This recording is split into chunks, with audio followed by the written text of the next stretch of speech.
wabarakatuh. Selamat pagi dan salam sejahtera untuk kita semua. Pertama-tama yang kami hormati Ketua Departemen Keilmuan dan Intelektual, Saudari Salsabila Urrahman. Yang kami hormati Presiden IPI Iran, Saudara Ismail Amin. Yang kami hormati para narasumber dan juga moderator, serta yang kami hormati seluruh peserta baik yang ada di Zoom maupun menyaksikan secara langsung di YouTube. Pertama-tama kami ucapkan puji syukur kehadirat Allah yang telah memberikan kita kesempatan dan kesehatan sehingga kita dapat menyaksikan acara talk show pendidikan Meraih Impian Dokter di Negeri Seribu Mullah. Kita masuk ke acara pertama, yaitu kita akan mendengarkan video lagu Mars Ikatan Dokter Indonesia. Mari kita nikmati Mars ID berikut ini.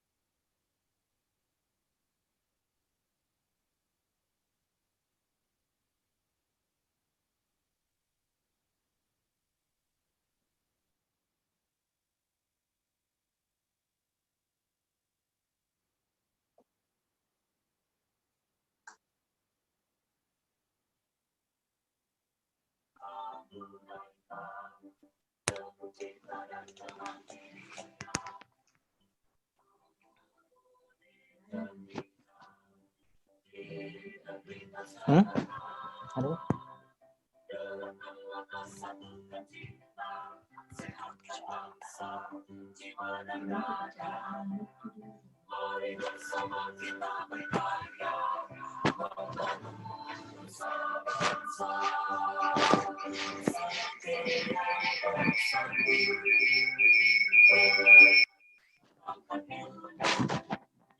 Bersama berpadu, satu terus maju.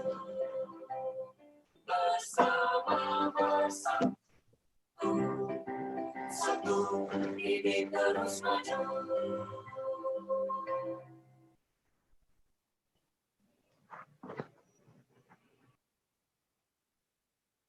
Baiklah, selanjutnya ialah sambutan dari Presiden IPI Iran kepada Saudara Ismail Amin. Waktu kami persilahkan. Ya, bismillahirrahmanirrahim. Assalamualaikum warahmatullahi wabarakatuh. Salam, Om Swastiastu, Namo Buddhaya, salam kebajikan. Allahumma sholli ala Muhammad wa ala ali Muhammad. Yang saya hormati Kepala Departemen Kajian Keilmuan dan Intelektual IPI Iran, Saudari Salsa. Yang saya hormati para narasumber kita pada hari ini, ada Saudari Laila, ada Saudari Dian Islamiati, dan ada Saudara Alfian. Yang saya hormati moderator, sahabat kita dari Malaysia, yang sedang menimba ilmu di Malaysia, Saudara Nasrullah Anugrah. Terima kasih telah ikut berpartisipasi dalam kegiatan ini. Pada hari ini 24 Oktober adalah Hari Dokter Nasional, jadi karenanya IPI Iran mengucapkan selamat Hari Dokter kepada semua dokter dan tim medis Indonesia yang masa pandemi ini begitu sangat urgen keberadaannya dan begitu sangat besar jasanya. Karenanya tidak salah jika para dokter kita, tim medis kita mendapat gelar pahlawan atas jasanya yang begitu besar kepada kemanusiaan. Jadi memperingati Hari Dokter Nasional, IPI Iran menggelar talk show pendidikan yang menghadirkan 3 calon dokter kita yang sedang menimba ilmu kedokteran di Iran.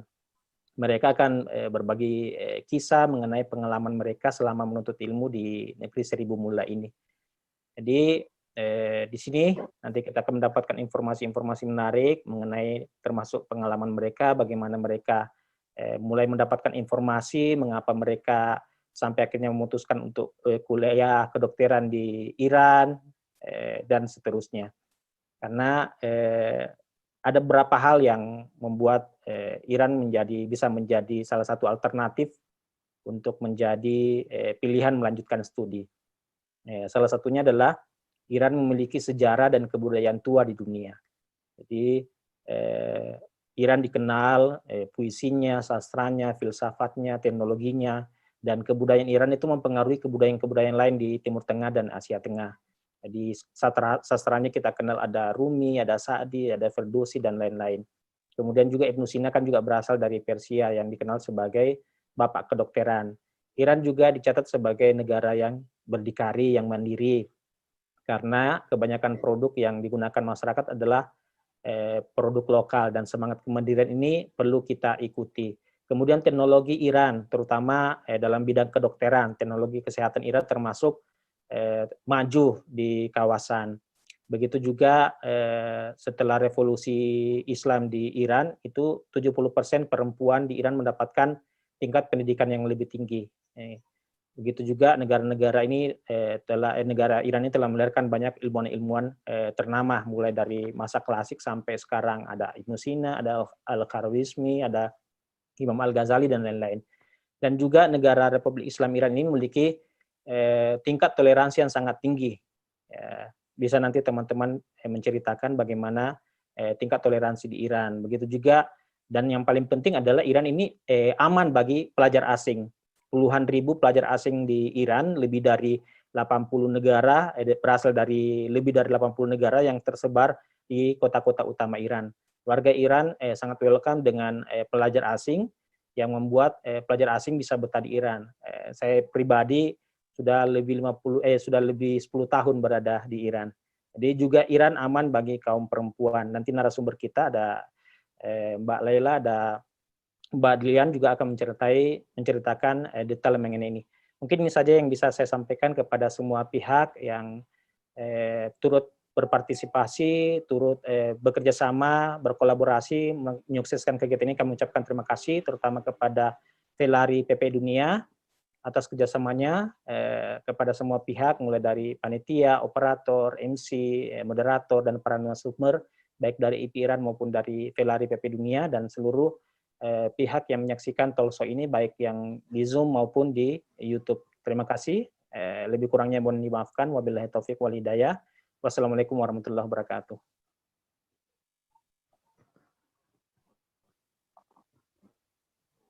Terima kasih kepada Saudara Ismail Amin. Selanjutnya kita akan memasuki acara, yaitu saya akan memperkenalkan moderator. Beliau bernama Nasrullah Anugrah Miftahul Karib. Beliau saat ini sedang menempuh pendidikan S1 di bidang keuangan dengan spesialisasi Wealth Management di Universitas Utara Malaysia. Kampung halaman beliau ialah Pontianak, Kalimantan Barat. Selain itu, beliau juga aktif di PPI Dunia, yaitu sebagai anggota sub bidang informasi beasiswa Velari PPI Dunia periode 2020-2021. Langsung saja kami persilahkan Saudara Nasrullah untuk memandu talk show kali ini.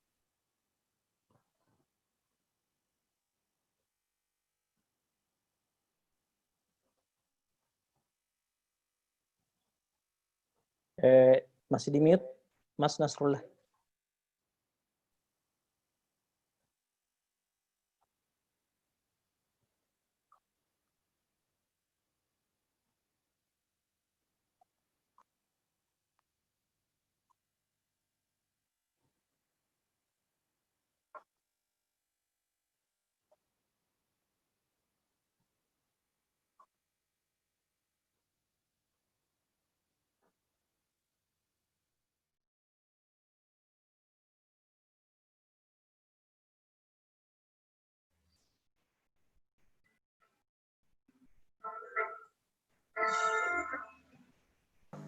Oke, maaf. Terima kasih. Alhamdulillah sebelumnya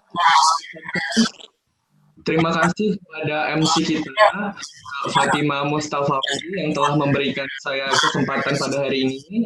Dan sebelumnya yang terhormat Bapak Presiden Ikatan Pelajar Indonesia Iran, Bapak Ismail Amin. Terima kasih telah mempercayakan saya sebagai moderator pada kesempatan yang luar biasa pada hari ini. Teman-teman semuanya, Assalamualaikum warahmatullahi wabarakatuh. Oke. Waalaikumsalam warahmatullahi wabarakatuh. Selamat siang waktu Indonesia Barat. Salam sejahtera bagi kita semua. Nah, bagaimana nih kabarnya teman-teman semuanya? Saya harap semuanya teman-teman sehat selalu ya, dan semoga kita selalu diberikan kelimpahan nikmat dan rezeki oleh Tuhan Yang Maha Esa. Nah, ada pepatah yang mengatakan tak kenal maka tak sayang. Walaupun tadi Kak Fatima sudah memperkenalkan saya, izinkan saya memperkenalkan diri saya terlebih dahulu ya, biar kita lebih kenal. Oke, jadi seperti yang Kak Fatima ucapkan, nama saya Nasrullah Anugrah Miftahul Karib. Saya sendiri asalnya dari Pontianak. Nah, saat ini saya sedang kuliah di Universitas Malaysia, tepatnya mengambil jurusan keuangan dengan spesialisasi wealth management. Jadi kalau kalian punya masalah keuangan, ya konsultasikan ke saya. Nah, pada hari ini, pada kesempatan ini, saya akan membuat talk show ini. Kita semua.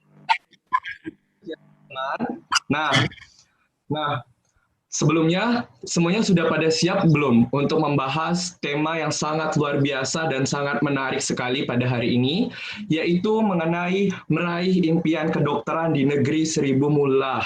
Nah, kuliah kedokteran yang sangat mahal. Nah, lalu kuliah kedokteran yang sangat lama. Nah, pertanyaannya, benar nggak sih kalau kuliah kedokteran itu selama itu? Atau benar nggak sih kuliah kedokteran semahal itu sampai katanya orang bisa jual rumah atau jual tanah?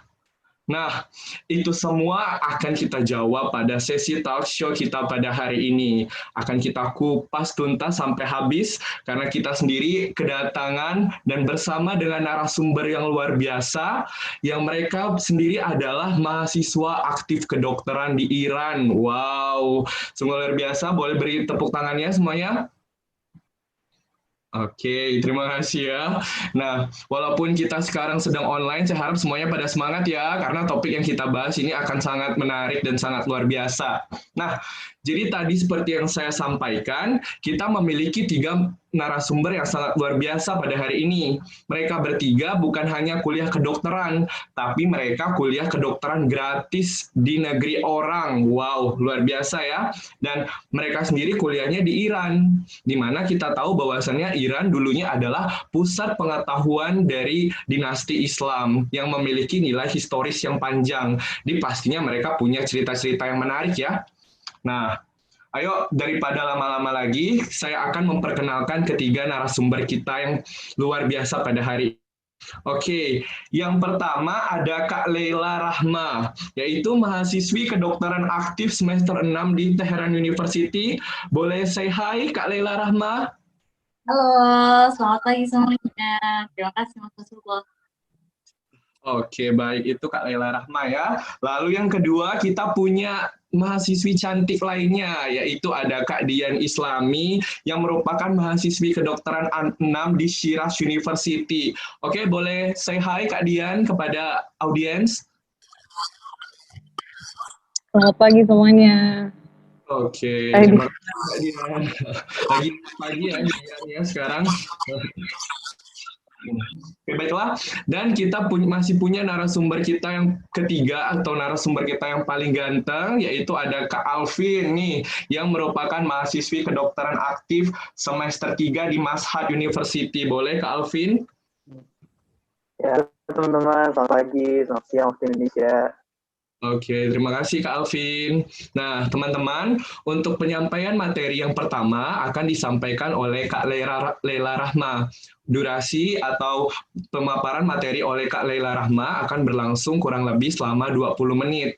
Jadi, selama itu, saya harap teman-teman bisa tolong mute-kan audio teman-teman ya. Lalu untuk sesi pertanyaan akan diadakan di akhir sesi setelah semua pemateri menyampaikan materinya. Nah, jadi buat kalian yang punya pertanyaan, kalian bisa tulis di kertas terlebih dahulu, lalu nanti saat sesi question and answer atau sesi tanya jawab, nah kalian bisa tulis di kolom komentar, di chat maksud saya. Nah, tolong ditulis dengan bahasa yang baik dan sopan ya teman-teman, tolong kerjasamanya. Nah, baiklah, tanpa harus menunggu lama-lama, pasti kalian udah nggak sabar ya dengan cerita Kak Laila yang luar biasa ini. Nah, Kak Laila ini sendiri selain mahasiswa kedokteran aktif, dia juga merupakan bagian dari USERN Junior Ambassador. Jadi selain mahasiswa aktif kedokteran, dia juga bisa ikut aktif di organisasi lain. Wah, luar biasa ya teman-teman. Nah, tanpa berlangsung berlama-lama, mari kita apa gitu Bang, terserah. Oke, Kak Laila, waktu dan tempat dipersilahkan. Ya, baik. Assalamualaikum warahmatullahi wabarakatuh. Sebelumnya saya ingin mengucapkan terima kasih kepada IPI Iran dan Filari PP Dunia yang telah mengundang saya di sini dan memberikan saya kesempatan untuk sharing pengalaman bagaimana rasanya kuliah kedokteran di Iran. Dan sebelum itu juga saya ingin mengucapkan selamat dan salam hormat. Selamat Hari Dokter bagi seluruh dokter di Indonesia dan tim medis. Dan juga karena mereka lah kita sekarang move forward. Sepertinya akan lebih baik nih di masa COVID ini. Itu semua karena mereka. Nah, tadi Mas Nasrullah sudah memperkenalkan saya. Oh, sebelumnya saya juga mau kasih salam cinta nih kepada sahabat-sahabat sejawat, Dian dan Alvin, pemateri kita hari ini. Langsung saya mulai aja ya. Dan sebelumnya saya juga mau memperkenalkan diri dulu deh. Latar belakang saya nih kenapa nih saya bisa diundang di sini. Nah, tadi kan sudah dikenalkan oleh Mas Nasrullah, nama saya Laila Rahma. Di sini ada tulisan belakangnya BSc. Udah di-share belum sih ininya, apa namanya, slide-nya? Minta tolong di-share slide-nya ya. Laila Rahmah BSc. BSc itu Bachelor of Science. Nah, saya sendiri sebelum di kedokteran ini saya sudah lulus biologi di Universitas Brawijaya. Nah, terus next. Nah, terus pertanyaannya adalah next slide. Kenapa sih saya mau jadi dokter gitu? Ya opo kok jadi dokter gitu kan, dokter ini kan menjadi dokter tuh prosesnya panjang banget gitu. Kamu loh udah S1 biologi, kenapa masih mau jadi dokter? Malah S1 udah 4 tahun kan. Nah, jadi dokter di sini malah kalau misalnya dilanjutin di Indonesia ada yang 5,5 tahun, ada yang 6 tahun, bahkan di Iran tuh 7 tahun. Kok mau-maunya gitu loh. Udah kuliah 4 tahun di Indonesia, lanjut lagi mau jadi dokter 7 tahun gitu. Udah gitu nggak cuma kuliah doang kan, kalau misalnya kan kalau dulu saya di biologi udah kuliah selesai nih semester akhir skripsi udah selesai, tapi kalau dokter nggak kayak gitu. 7 tahun ini ngapain aja sih kita gitu ya. Kita ini 7 tahun ada fase-fasenya, ada fase preklinik, kemudian kita masuk ke fase klinik di rumah sakit, udah gitu ada lagi fase lagi internship, baru deh setelah internship kita baru bisa jadi dokter muda dan bisa kerja secara mandiri. Nah, prosesnya tuh panjang gitu. Kenapa sih pengen banget jadi dokter? Selain ingin mimpi bercita-cita, kan kalau tadi Mas Nasrullah bilang udah dulu sebenarnya pengen jadi dokter tapi akhirnya nyerah gitu. Tetapi kalau saya enggak, walaupun udah lulus biologi tetap nggak mau tahu harus jadi dokter gitu. Kenapa sih? Next ke slide selanjutnya. Nah, balik lagi ke yang tadi Mas Ismail Amin bilang bahwa ini kan dokter ini sebagai garda terdepan untuk mengawal kesehatan dan memegang peran penting untuk menentukan taraf kesehatan suatu negara. Kuantitas dan kualitas dokter akan berdampak besar terhadap kesehatan masyarakat. Coba deh teman-teman sini lihat. Statistik nih menunjukkan bahwa negara-negara yang memiliki rasio dokter per populasi yang tinggi akan selalu diikuti dengan taraf kesehatan yang tinggi di negara tersebut. Misalnya di Indonesia, coba kita lihat di Indonesia. Itu Indonesia dengan tingkat taraf kesehatan menempati nomor 90 di dunia, memiliki rasio dokter per 1000 populasinya sebesar 0,204. Apa sih nih maksudnya nih indeks nomor 0,204 nih? Maksudnya apa? Maksudnya itu artinya ini berarti Indonesia hanya memiliki 2 dokter per 10.000 penduduknya. Jadi ini gimana nih? Kita dokter, ini 2 orang dokter nih, ini tuh bertanggung jawab atas kesehatan 10.000 orang. Gitu. Kurang. Coba sekarang lihat Singapura. Singapura itu dengan rasio dokter per 1.000 populasinya sebesar 1,95. Dan ini tuh menempati tingkat taraf kesehatan nomor 1 di dunia. 1,95.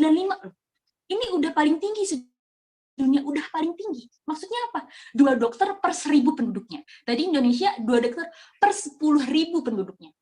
Jadi bagaimana sih 2 dokter ini di dunia loh bahkan ya. Di nomor 1 sedunia aja dia itu 2 dokter per 1.000. Di Indonesia 2 dokter per 10.000. Inilah yang membuat kita bertanya-tanya. Next. Kita bertanya-tanya, masih perlukah Indonesia untuk menambah jumlah dokter? Saya nanya nih, perlu nggak sih Indonesia? Soalnya orang-orang pada bilang, ngapain sih di dokter susah, dokter banyak. Mana ada banyak, kita lihat aja statistiknya.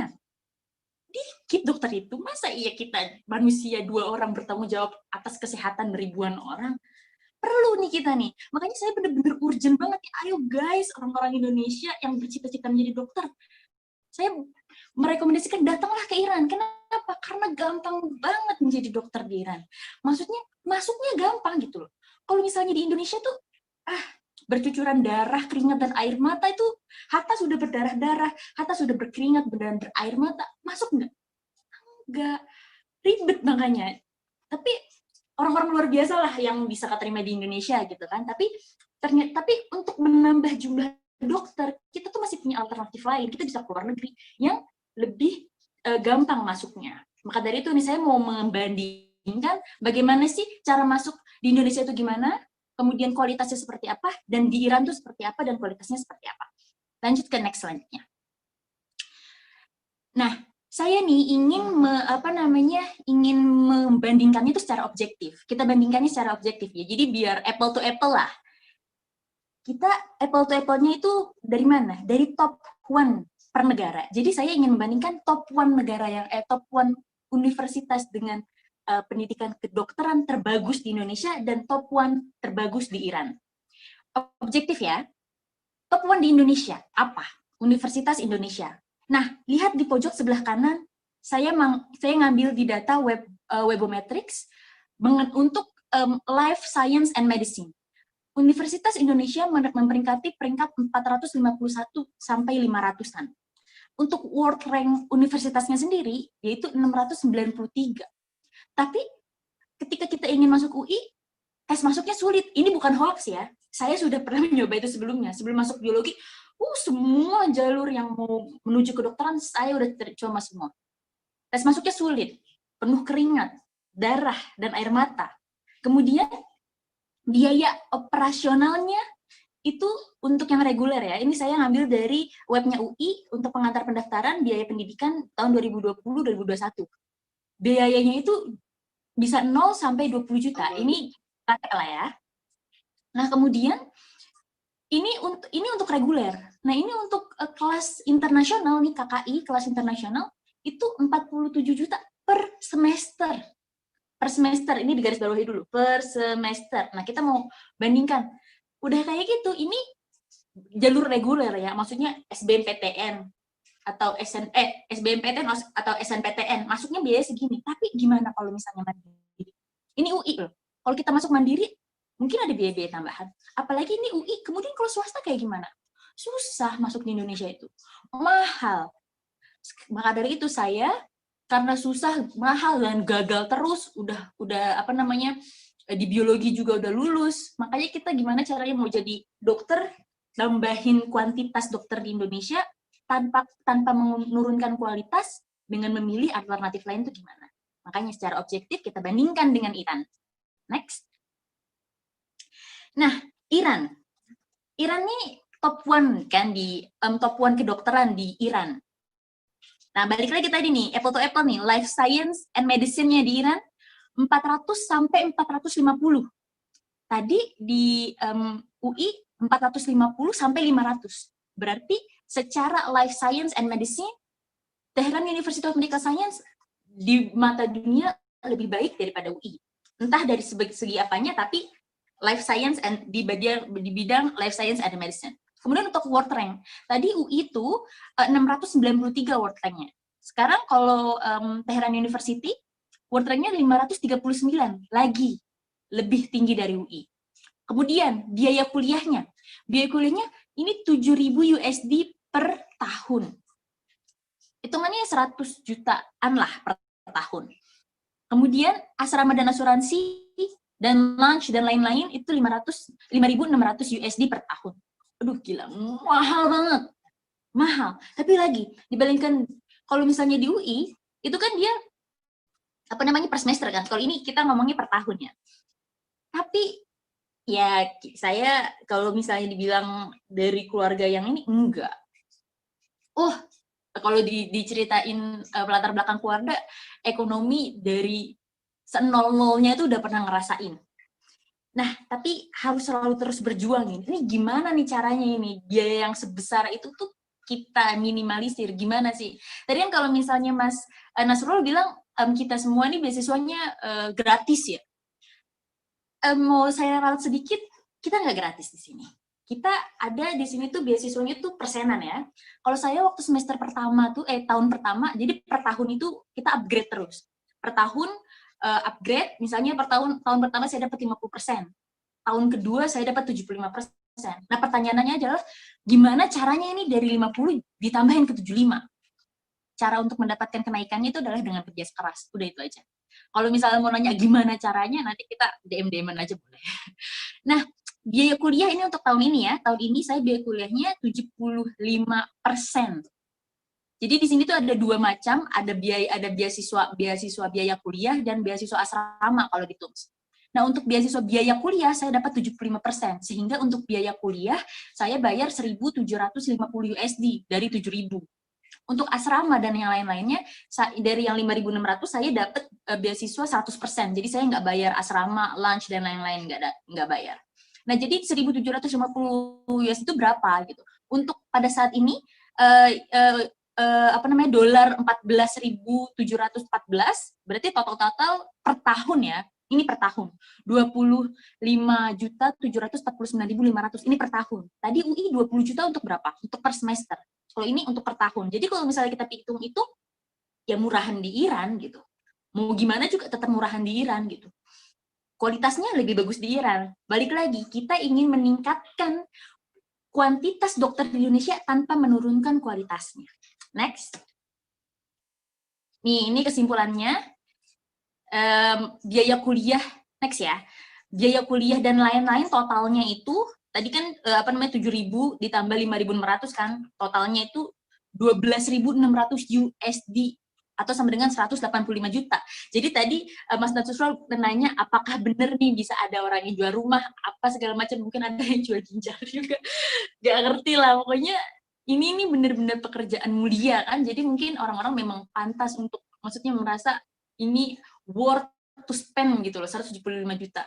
Tapi karena ada opsi untuk tidak mengeluarkan biaya sebanyak itu, pilihlah opsi itu gitu. Nah, saya untuk tahun pertama dapat 50%, jadi tahun pertama 3.500, 50 juta per tahun, dengan kerja keras, darah, keringat, dan air mata, akhirnya tahun kedua naik menjadi 75%, 1.750 USD. Next. Nah, itu mengenai biaya-biaya dan komparasi. Saya lanjut mengenai next, tentang jurusan, fasilitas, biaya kuliah, kehidupan, beasiswa, dan beasiswa. Nanti kalau misalnya ada waktunya saya jelaskan bagaimana perjuangan saya menaikkan beasiswa. Next. Nah, next ya, minta tolong. Next untuk Tehran sendiri, jadi kita ini punya banyak fasilitas. Nah, ini adalah enggak untuk yang pertama. Sebelumnya. Jadi yang sebelumnya tolong. Jadi kita ini punya beberapa fakultas. Kan karena ini nih Tehran University of Medical Science. Tehran University of Medical Science. Jadi ini universitas kedokteran. Sehingga fakultas-fakultasnya ini kesehatan. Beda dengan Indonesia, misalnya UI. UI itu di bawah Kemenristek Dikti. Oke? Sedangkan rumah sakit di bawah Kementerian Kesehatan. Jadi fakultas kedokteran di Indonesia itu di bawah Kemenristek-Dikti, bukan di bawah Kementerian Kesehatan. Sedangkan di Iran, jadi Kementerian Kesehatan dulu nih, kemudian Universitas Kedokteran, kemudian fakultas-fakultasnya, dan kemudian rumah sakit. Jadi rumah sakit di Iran itu di bawah universitas.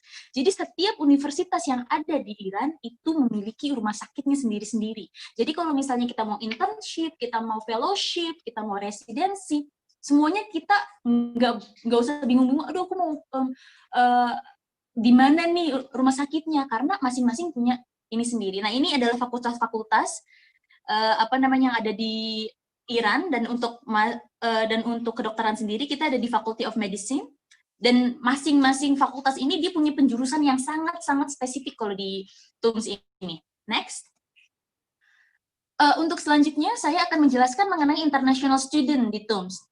Untuk di TUMS sendiri, top 5 countries-nya itu dari 48 country yang ada di TUMS, itu top 5-nya itu Irak, India, Pakistan, Nigeria, dan Afghanistan. Untuk Indonesia sendiri kita punya 10 orang mahasiswa Indonesia yang berkuliah aktif di sini. Apa saja sih program yang ditawarkan? Kita di sini ada BSc, ada MD, MPharm, bisa dibaca sendiri. Pokoknya semua yang berkaitan dengan kesehatan ada di sini. Gitu. Nah kemudian next selanjutnya ini adalah rumah sakitnya yang ada di Iran.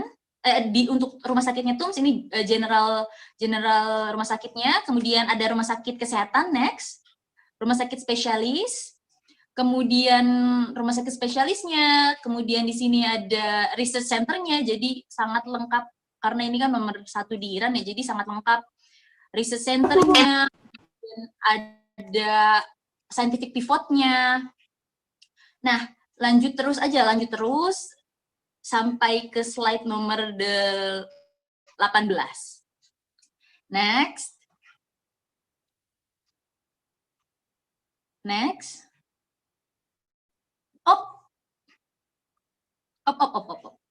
Tadi udah sedikit saya sampaikan mengenai biaya-biayanya ya. Nah sekarang saya ingin ngasih tahu tentang bahasa pengantar. Untuk di TUMS sendiri dia kan ada 7,5 tahun.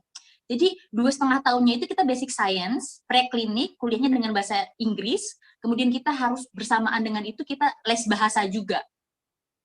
Nah setelah itu 3,5 tahun sisanya atau 4,5 tahun sisanya itu kita berbicara kan dengan pasien, karena di sini pasiennya itu tidak ada yang bisa, mungkin ada yang bisa bahasa Inggris, dan kebanyakan tidak gitu kan. Jadinya kita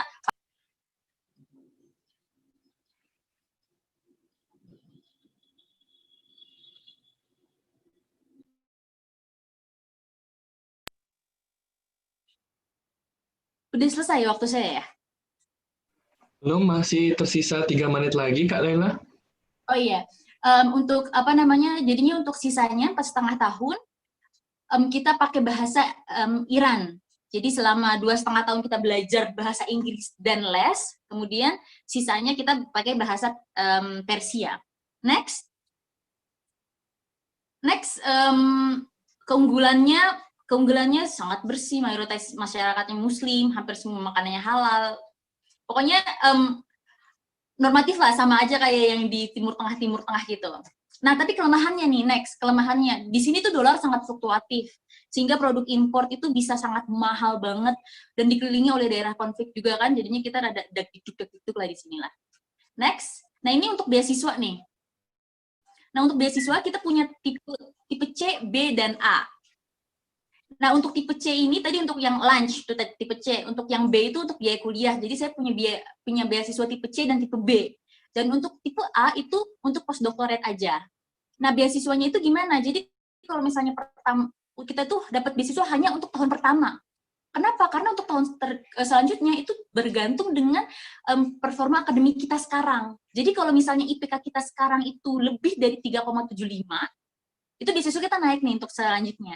Tapi kalau IPK kita itu setara 2,75, itu beasiswa kita tetap. Tapi kalau misalnya di bawah itu beasiswa kita bisa turun gitu. Jadi kenapa beasiswa saya bisa naik? Karena ini dan alasan-alasan lainnya gitu. Nah, ini tuh beasiswa dari GSIA. Ini beasiswa dari Ministry of Health, Global Strategies of International Affairs, Kementerian Kesehatan di Iran. Dan ini untuk seluruh universitas kedokteran yang ada di Iran. Mungkin Shiraz University juga pakai ini, gitu. Oke. Nah, terus next. Next, ini syarat-syaratnya. Ya Allah.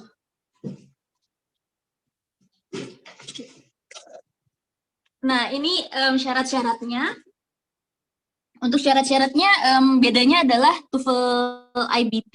Untuk TOEFL-nya itu kita di sini cuma 525 aja karena kita bukan English speaking country, dan IELTS-nya itu cuma 5,5. Next. Untuk persyaratannya ini sih nggak terlalu sulit karena karena gampang-gampang aja lah. Intinya sangat gampang masuk ke TUMS. Next. Nah, ini yang paling penting, siapa yang akan terpilih? Siapa yang akan terpilih? Jadi saya ingin menitik beratkan semua yang daftar itu pasti diterima.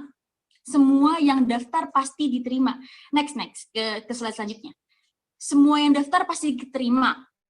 Kemudian GPA, pokoknya nih kalau misalnya teman-teman ada yang SMP, SMA, kalau rata-ratanya di atas 80 atau di atas 75, itu pasti diterima. Gak mungkin enggak. Gitu, Maaf, Kak Lela, waktu untuk memaparkan materi sudah selesai ya? Oke. Siap. Itu udah selesai juga. Oke. Thank you. Alhamdulillah pas ya. Nah, tepuk tangan yang meriah dong untuk Kak Lela Rahma yang udah membagi ceritanya yang luar biasa. Wah, sungguh ya, beneran ternyata jadi dokter tuh membutuhkan memang yang namanya keringat, darah, dan air mata, seperti kata Kak Laila ya. Tapi ternyata kalau dipikir-pikir, kuliah di Iran itu maksudnya kedokterannya nggak bener ya, nggak susah di Indonesia. Nah, kalau kalian mau tahu lebih lanjut lagi mengenai tentang kedokteran di Iran, terus kalian penasaran nih, pengen tahu lebih banyak, jangan khawatir, karena kita masih punya 2 narasumber ya. Dan kalau kalian ingin bertanya, sesi pertanyaan akan diadakan di akhir acara, setelah pemaparan materi oleh narasumber. Jadi kalau kalian punya pertanyaan bisa ditulis terlebih dahulu, nanti bisa ditulis di kolom chat saat sesi Q&A. Oke, selanjutnya kita langsung masuk ke narasumber kita yang kedua nih, narasumber kita yang nggak kalah pasti punya cerita yang luar biasanya. Nah, dia adalah Kak Dian Islami yang merupakan mahasiswi kedokteran aktif semester 6 di Shiraz University. Kalau tadi Kak Laila dari Teheran, nah kalau tadi dari Teheran, nah Kak Dian Islami ini dari Shiraz University ya. Nah, dia sendiri adalah Sekretaris Umum PPI atau IP Iran periode 2019 dan sampai 2021. Sungguh luar biasa kan? Jadi siapa bilang kalau misalnya jadi mahasiswa kedokteran nggak bisa aktif organisasi. Contohnya Kak Laila sama Kak Dian membuktikannya. Oke, tanpa langsung berlama-lama lagi, Kak Dian, waktunya untuk memaparkan materi 20 menit ya.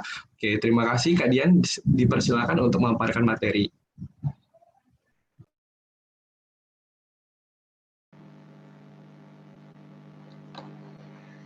Bismillahirrahmanirrahim.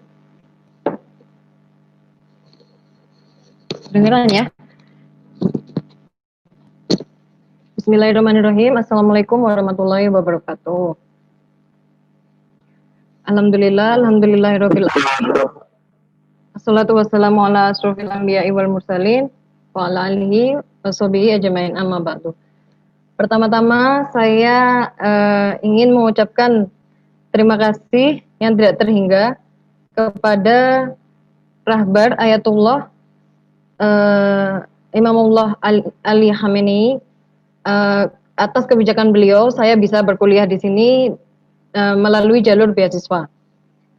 Beasiswa saya sendiri setelah 3 tahun di sini, tahun pertama saya dapat 25%, tahun kedua saya dapat 50%, dan tahun ketiga saya dapat 70%. Semoga kedepannya saya bisa mendapat beasiswa gratis 100%. Sehingga saya ingin mengucapkan sekali lagi terima kasih kepada Rahbar Ayatullah Sayyid Ali Khamenei sehingga saya bisa berkuliah di Shiraz. Yang kedua, saya ingin mengucapkan terima kasih kepada pembimbing saya atau guru-guru saya di SD Unggulan Aliaklu, karena dengan bimbingan beliau-beliaulah saya bisa lolos masuk jurusan kedokteran di Shiraz University of Medical Science. Yang ketiga, saya ingin mengucapkan terima kasih kepada ibu saya yang telah menitipkan saya ke SD Unggulan Aliaklu, sehingga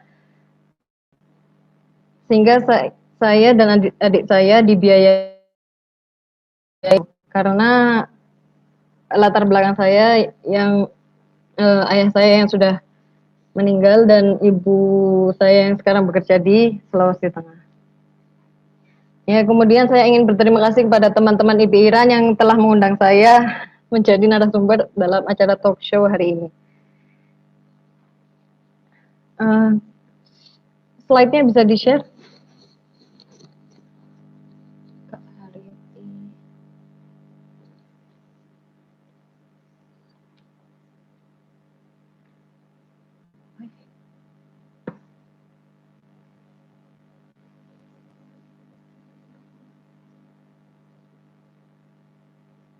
Selain itu, bukan saya ingin menyanjung ataupun promosi. Alhamdulillah saya betah kuliah di sini karena dosen-dosennya mereka menghormati seluruh siswanya dan tidak ada diskriminasi dalam hal belajar mengajar. Sehingga saya kerasan untuk berkuliah di sini. Teman-teman di sini yang menonton, jika ingin berkuliah di sini, ini bisa menjadi salah satu acuan untuk mendaftar.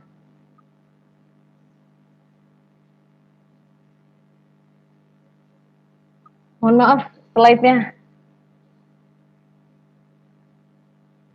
Oke.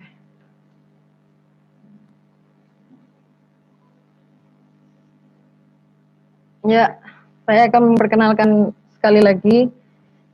Nama saya Dian Islamiati, saya mahasiswa aktif kedokteran semester 6. Next.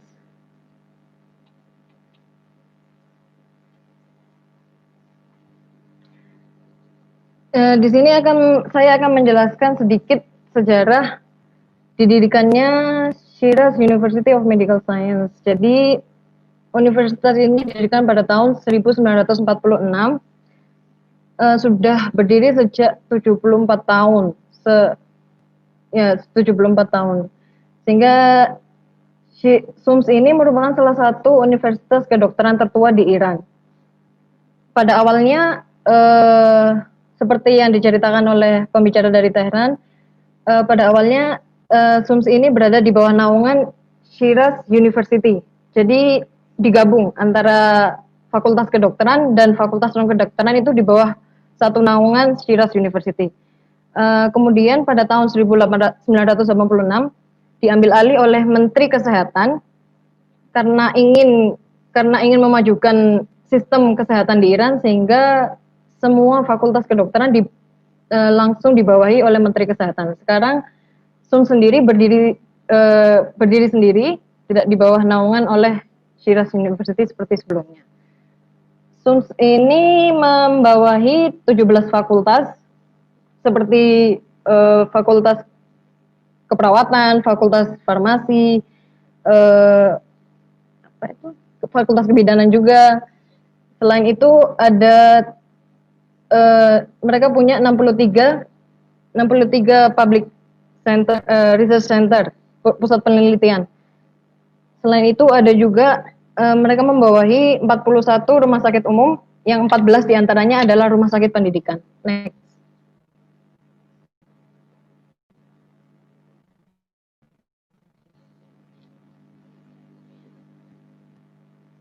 Nah, ini jika kita lihat ranking berdasarkan Webometrics pada Juli tahun 2020, SUMS berada di peringkat 5 di Iran berdasarkan Universitas Kedokteran sendiri. Kalau digabung dengan Universitas Non-Kedokteran berada di peringkat 15. Sementara itu kalau berada di peringkat dunia berada di peringkat 1225. Ya, next. Nah, ini saya mau menjelaskan tentang health tourism. Apa itu health tourism? Health tourism ini sebutan untuk orang-orang yang berpergian ke luar negeri untuk berobat. Berpergian ke luar negeri untuk berobat. Jadi Shiraz sendiri sudah terkenal selama lebih dari 60 tahun menerima pasien asing dari negara-negara tetangga, utamanya dari negara-negara Arab. Per tahunnya, ya itu per tahunnya nerima pasien-pasien asing. Ya, ini beberapa tawaran prosedur kesehatan yang ditawarkan oleh Shiraz Health Tourism. Ada organ transplant, ada juga angioplasti. Angioplasti ini memperbaiki peredaran darah di otak ataupun di pembuluh darah hati. Kemudian ada kemoterapi, ada juga radioterapi, ada juga bedah mata, bedah kosmetik, bedah jantung, sama ada juga ini in vitro fertilization. Jadi untuk pasangan yang kurang subur atau tidak subur bisa datang ke Shiraz untuk menjalani prosedurnya. Kenapa orang-orang memilih Shiraz untuk berobat? Karena dokternya ahli dan berpengalaman di bidangnya. Yang kedua, alasan kedua adalah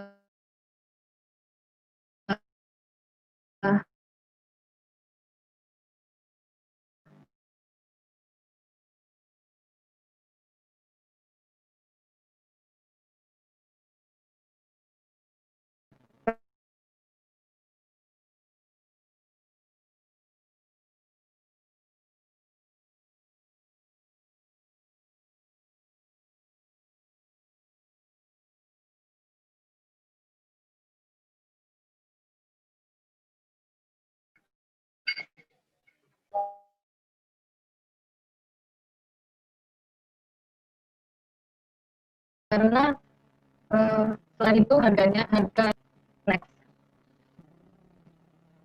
Next.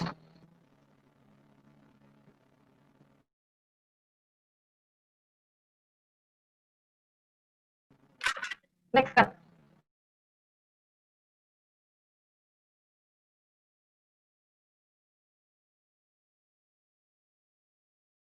Karena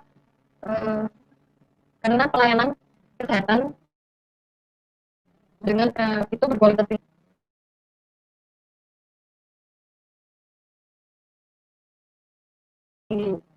Selain itu harga prosedur next slide.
Ada gangguan ya? Iya, apa Kak Dian? Ayo lanjutkan. Dan tawaran itu ada 3 program, yaitu Farada. Itu baru angkat program ini baru dibuka. Sebelumnya Kak, sebelumnya 2 slide sebelumnya.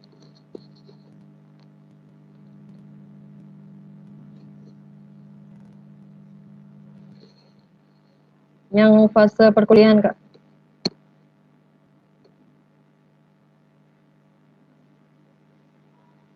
Iya. Oh, iya. Ya, seperti yang tadi dijelaskan untuk international student, jadi yang ada beberapa negara yang paling banyak daftar ke sini itu orang India, orang Pakistan, orang Irak. Yang untuk selain itu ada juga dari Afghanistan, Nigeria, Somalia, sama orang Indonesia. Dari Indonesia sendiri baru 2 orang di sini. Ya, ini saya ingin menjelaskan bagaimana fase perkuliahan kedokteran di SUMS. Ada 2 fase, yang pertama basic science sama fase klinik. Basic science ini kita menjalani selama 2,5 tahun menggunakan bahasa Inggris. Jadi dosennya akan menjelaskan menggunakan bahasa Inggris dan kita sendiri harus mengikuti kelas bahasa Persi selama 2 tahun. Kemudian ada fase klinik selama 4,5 tahun. Fase klinik ini terbagi menjadi 3, fisiopat, studentship, externship, sama internship. Nah, di sini fase klinik sendiri ini 4,5 tahun. 4,5 tahun, dikasihnya dosennya akan menjelaskan, ada yang menjelaskan menggunakan bahasa Inggris, ada yang menggunakan bahasa Persi. Saya sumber pembelajaran yang ada slide dosen, handout, dan textbook. Jadi saya akan menjelaskan bagaimana perkuliahan. Biasanya kita akan jam 3 seperti itu. Jadi seperti yang dijelaskan tadi, bagaimana kita menaikkan beasiswa itu tergantung dari performance kita selama 1 tahun. Ya, selama 1 tahun. Dilihat dari IPK dari 2 semester. Next.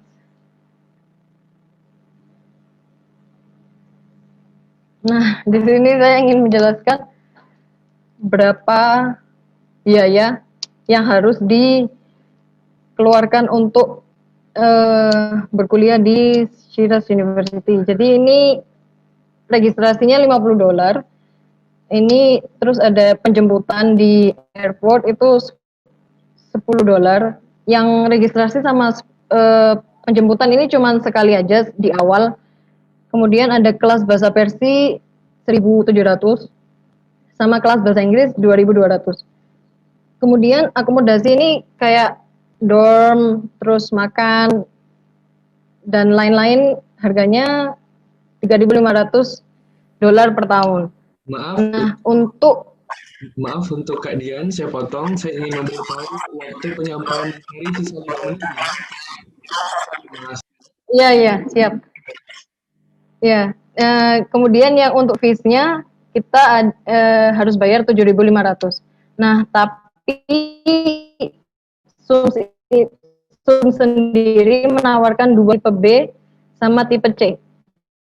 Yang tipe potongan ada parsial sama penuh ya. Jadi yang penuh itu kalau misalnya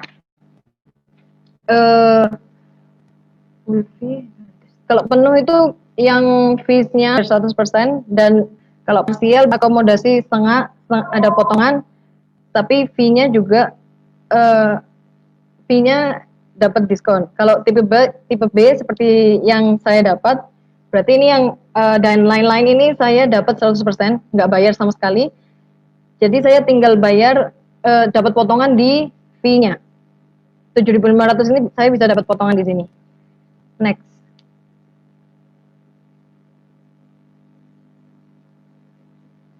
Nah, ini tadi saya menjelaskan kalau misalnya jadi bagaimana universitas menentukan beasiswa yang akan diterima oleh siswa itu berdasarkan dari nilai IPK-nya. Kalau misalnya IPK semester pertama 16, IPK semester kedua 17. Nah, semester pertama, semester kedua kalau digabung terus yang didapat itu 50% beasiswa. Jadi dapat potongan 0,5% untuk beasiswanya seperti itu. Jadi bisa dilihat sendiri ini kriteria untuk mendapatkan beasiswa di Shiraz University. Next. Nah, ini beberapa persyaratan yang harus dipenuhi untuk sebelum mendaftar. Yang pastinya nilai rapor. Ya, ini GPA-nya kalau mau dapat lebih banyak beasiswa berarti harus 3 ke atas. Kemudian harus membuat CV, motivation letter, sama yang ini paspor dan pas foto gitulah. Next.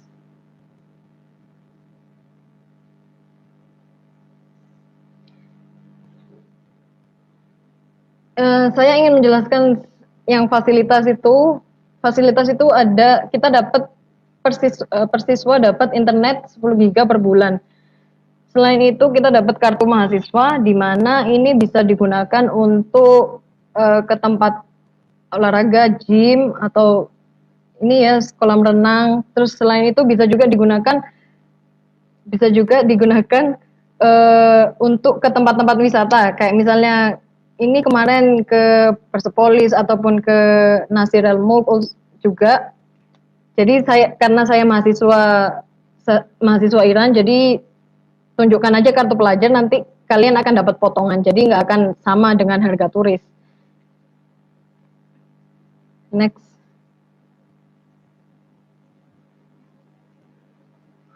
Ya, seperti yang tadi dijelaskan, kelebihan dan kekurangan. Ya, kalau di sini hawanya masih terjaga, masih polusi sedikit juga. Kemudian harga terjangkau karena yang tadi dijelaskan juga dolar di sini harganya tinggi. Jadi harga kebutuhan itu terjangkau, sandang, pangan juga, transportasi juga mudah. Kalau saya sendiri biaya hidup per bulan bisa dari 50 sampai 100 dolar. Tapi negatifnya di sini masyarakatnya tidak bisa berbahasa Inggris. Jadi bagaimanapun kita harus menggunakan bahasa Persia dengan mereka. Dan selain itu negatifnya lagi di sini untuk Shiraz sendiri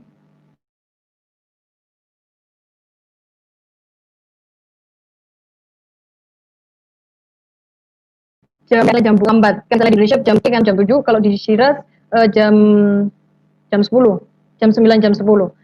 Tapi kalau misalnya kayak kantor, kalau bank gitu mungkin jam 7 sudah buka. Jadi kita pinter-pinter aja gimana ngaturnya supaya nggak jadi kebawa arus sama masyarakat di sini. Ya, seperti itu. Terima kasih.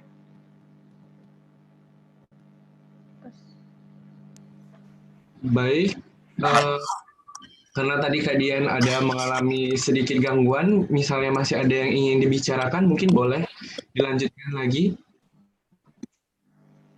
Misalnya masih ada yang ingin disampaikan atau materi yang belum tersampaikan, Kak Dian boleh untuk menambah karena tadi sedikit ada gangguan.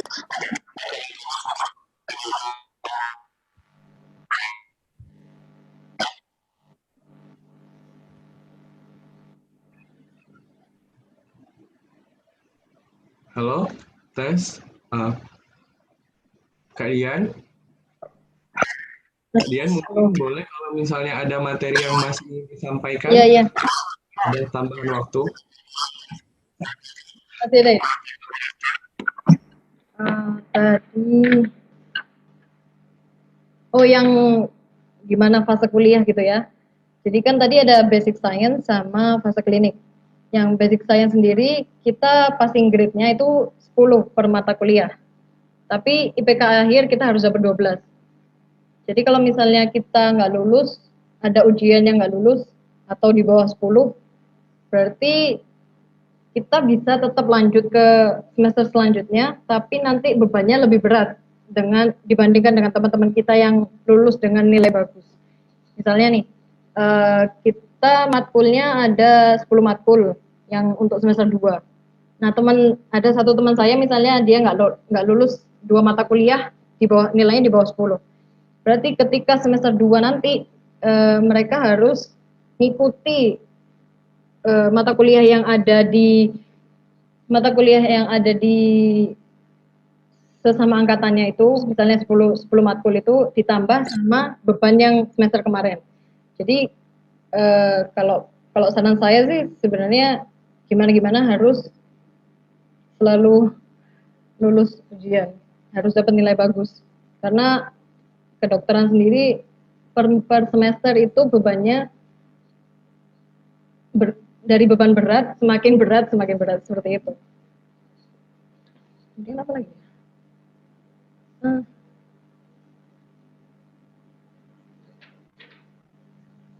Tadi ada yang minta.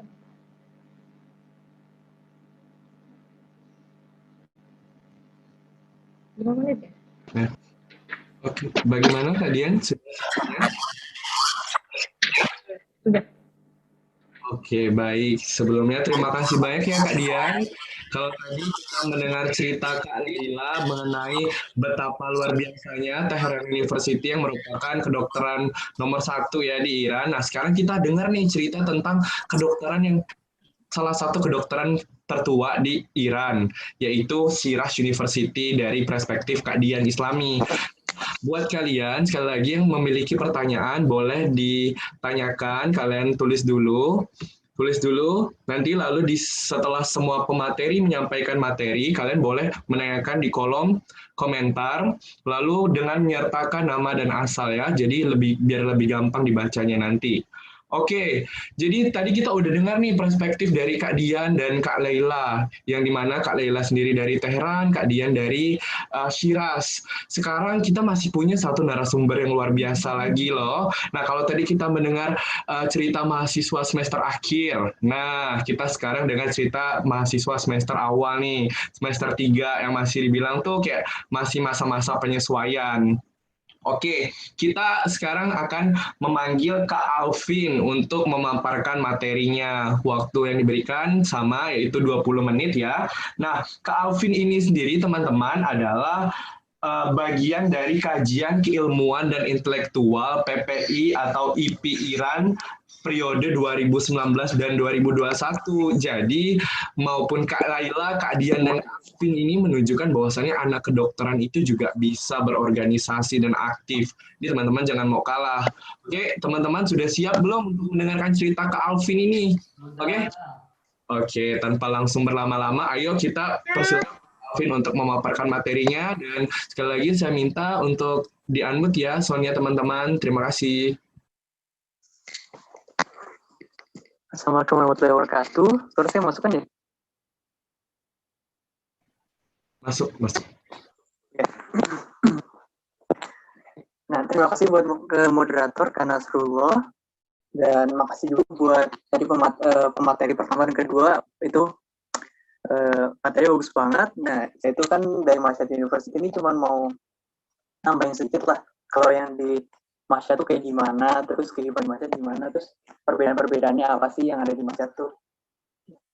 Ya, tolong selanjutnya.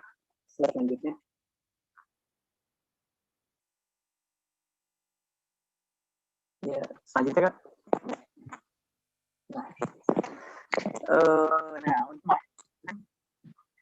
untuk Masyad sendiri nih, saya kasih paparkan dulu perbedaannya ya. Jadi kalau Masyad sendiri nih, kalau kita di dalam kelas tuh nggak kayak yang Shiraz sama Tehran tadi, kita tuh dari awal tuh udah pakai bahasa Persia. Jadi nggak pakai bahasa Inggris lagi, langsung pakai bahasa Persia. Jadi mahasiswa tuh dituntut udah bisa bahasa Persia dari awal. Nah, buat teman-teman nih, misalnya yang, aduh, nggak bisa bahasa Inggris, tapi bisa bahasa Persia, bisa masuk sini. Atau yang gimana yang cari tantangan lebih lah. Misalnya, masa kuliah pakai bahasa Inggris, coba pakai bahasa Persia, bisa nih coba di sini. Oke. Nah, Masyad sendiri nih, Masyad University of Medical Science nih biasa kita singkat MUMS ya, atau MUMS. Nah, MUMS ini salah satu juga universitas terbaik di Timur Tengah. Yaitu ada di letaknya itu di Provinsi Khorasan Razavi di negara Iran. Seperti yang tertera, dia itu didirikan di tahun 1328, itu di tanggalan Iran, kalau di tanggalan kitanya itu 1949. Jadi masih tergolong baru dibanding dua universitas sebelumnya ya. Dia termasuk dari Webomatics, dia itu ke-11 di negara ini. Bandingnya ke-11. Di sini udah ada lebih dari 8.500 mahasiswa yang udah terdaftar. Nah, terus Masyad ini atau MAMS ini udah punya 30 rumah sakit dan 20 healthcare lainnya. Kalau misalnya teman-teman mau kepoin lebih lanjut, ingin tahu lebih lanjut, bisa cek di mums.ac.ir. Nah, untuk selanjutnya Kak, slide selanjutnya.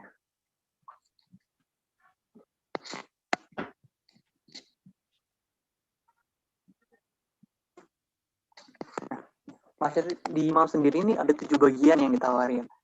Ada yang medical school pertama, kedua dentistry, farmasi, ada itu juga traditional medicine juga yang mau belajar di sini, nursing and midwifery, hygiene, dan paramedical science. Nah, Masyad sendiri ini kota turisme ya.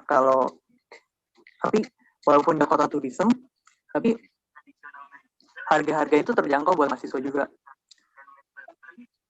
Pengeluaran juga rendah di sini, jadi masih terjangkau lah di kantong mahasiswa. Terus suasananya mendukung banget buat pelajar. Soalnya di sini tuh nggak ada rahasia satu pelajaran itu dikit banget, atau hampir nggak ada malah. Nah, masyarakatnya juga kalau misalnya ramah banget dan antusias tuh kalau kita datang, ada pendatang datang. Kalau berpergaulannya, pasti masih membutuhkan waktu ya, karena ada batasan budaya, perbedaan budaya sama perbedaan bahasa, itu kita harus menyesuaikan dikit lah. Selanjutnya Kak.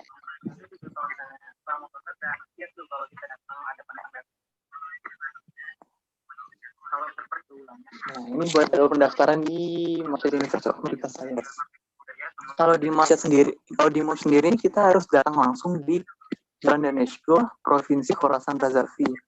Nah, atau teman-teman ini bisa minta tolong ke mahasiswa yang udah belajar di Iran. Soalnya kita sendiri ini belum ada yang kayak online itu masih belum ada kalau di kota Masyad nih. Jadi kita harus langsung datang. Ini persyaratan yang harus dibawa. Ada CV, sertifikat bahasa Persia itu harus minimal di atas 50%. Itu soalnya di awal, karena dituntut dari awal bisa bahasa Persia ya. Di sini juga nanti harus datang dulu. Kita datang dulu, kita ikut kelas, kalau misalnya kita udah dianggap mampu, kita bisa langsung ikut ujian. Nah, ntar di ujian itu kita bisa dapat ijazah di atas 50%. Gitu. Rapor dan ijazah SMA yang udah diterjemahkan juga penting, pas foto, sertifikat kemahiran bahasa Inggris ini opsional. Kalau teman-teman bawa lebih bagus karena bisa pas di universitas bisa dipercepat. Jadi kita nggak usah ikut pengawal yang bahasa Inggris yang pengawalan, bisa langsung masuk ke spesialisnya. Scan paspor juga penting. Terus recommendation letter yang itu dari pihak sekolah dapatnya, sama surat keterangan sehat bebas dari HIV, hepatitis B dan sama bebas dari obat-obatan dan narkotika. Nanti teman-teman juga bakal dites lagi di sini. Jadi dites ulang pasti di sini. Nanti tutup suratnya dibawa buat pendaftaran. Selanjutnya Kak.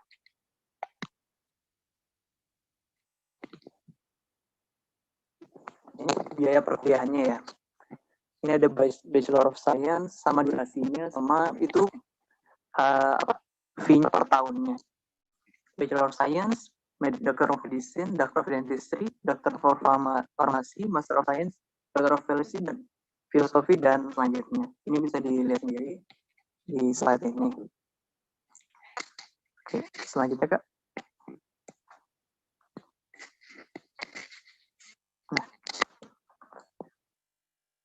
Biaya hidupnya. Kalau buat biaya hidupnya tuh di kampus sendiri tuh ada dua ya, ada bis sama ada taksi.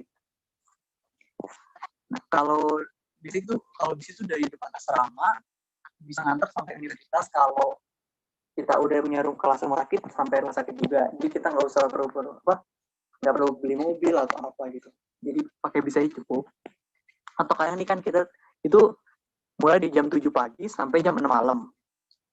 Nah, setiap waktu 2 jam pasti ada terus bisnya. Sama satu lagi nih, kan kadang kita tuh telat ya, kalau kita bangun telat kadang atau kesiangan. Nah, kita tuh bisa juga telepon taksi karena ada dihubungi taksi kampus juga bisa. Itu berbahaya kalau taksi kampus ya. Konsumsinya. Nah, Kalau di sini tuh khususnya itu disediakan juga sama universitas tuh bisa dari website Terus Pelajar. Jadi kalian tuh bisa pesan juga di website, nanti tinggal pesan. Nah, kalau buat dari siang, dari sarapan, makan siang, dan makan malam. Untuk per porsinya nih, dikasih harganya 17 rial atau setara dengan 1.249 rupiah per kan. Atau nih kalau misalnya kita bosan, kita mau cari yang lain gitu, kita bisa beli di luar, tapi harganya beda jauh, 150.000 sampai 300.000 rial. Selanjutnya kan, kalau tempat tinggalnya disediakan juga asrama dari pihak universitas. Nah, di sini tuh dikasih dari pihak universitas, dikasih asrama juga. Tapi kalau misalnya kita butuh privasi atau butuh apa, kita bisa juga nyewa apartemen di luar. Nah, tapi asrama laki-laki sini tuh sama perempuan bisa, jadi kita nggak bisa ngunjungin sama lain, harus di luar asrama. Kalau satu tambahan lagi ya, kalau buat literasi atau misalnya bacaan-bacaan tuh biasanya disediain juga soft copy dari gurunya. Kalau kita beli dari diksi soft copy dari gurunya atau dari teman-teman biasanya. Tapi kalau mau misalnya kita harus baca buku, kita juga bisa beli. Kalau buku tuh di sini buku pelajaran tuh kisarnya 100.000 sampai 300.000 rial. Kisaran itu sekitar 3.350 rupiah sampai 22.000 rupiah doang. Jadi kalau di sini tuh terjangkau banget. Nah.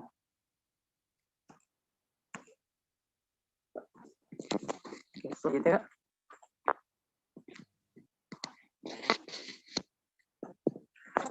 kalau buat fasilitas yang didapat nih, kita kalau di asrama tuh dikasih juga gimnastik. Jadi kita yang buat mau olahraga gitu, kalau olahraga bisa gimnastik. Kolam renang juga ada, tapi terpisah di sini kolam renangnya antara laki-laki dan perempuan. Biasanya harinya selang-seling, hari pertama laki-laki, hari genap perempuan gitu. Selanjutnya ada peminjaman sepeda juga, lapangan pasti dapat ya. Terus lanjut, peminjaman sepeda ini bisa diakses di website pengajar juga. Jadi tinggal pesan di situ, nanti kalau udah tinggal ambil sepedanya. Dan terus ada ruang belajar juga sama perpustakaan. Nah di perpustakaan ini buku yang lengkap banget. Kalau teman-teman maksudnya nggak mau beli atau susah baca pakai PDF nih, tapi nggak mau beli, kita bisa menjadi perusahaan aja, pasti ada bukunya. Oke, selanjutnya Kak.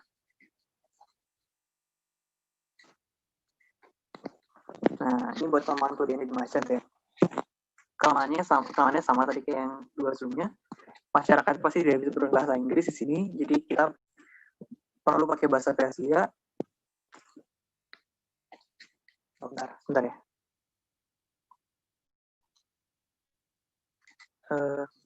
Nah, terus kita nih harus menyesuaikan diri nih dengan perhitungan kalender matahari atau Syamsi itu yang dipakai di Iran. Sedikit berbeda sama yang itu, atau kita bisa biasanya pakai aplikasi gitu. Harga dolarnya di sini juga sama itu. Nah, untuk kelebihannya nih, biaya hidupnya di sini terjangkau sama mahasiswa. Maksudnya tadi termasuk murah kan di sini, walaupun kota. Di sini juga termasuk kota religius, jadi teman-teman bisa tenang di sini karena soalnya ini aman juga. Di sini juga transportasi umumnya itu gampang banget di sini. Ada subway, ada atau kita bisa sebut metro, itu dekat banget. Di sini juga, nah di sini hak-hak perempuan terjaga. Sampai-sampai di sini tuh ada di Malaysia sendiri tuh ada universitas yang dibangun khusus untuk perempuan. Dan yang bisa menghasilkan wanita yang berwawasan luas. Kotanya juga udah tertata rapi. Kalau misalnya teman-teman bawa sepeda atau beli sepeda, itu enak banget beli di sini. Jadi buat pejalan kaki sama pesepeda itu enak banget.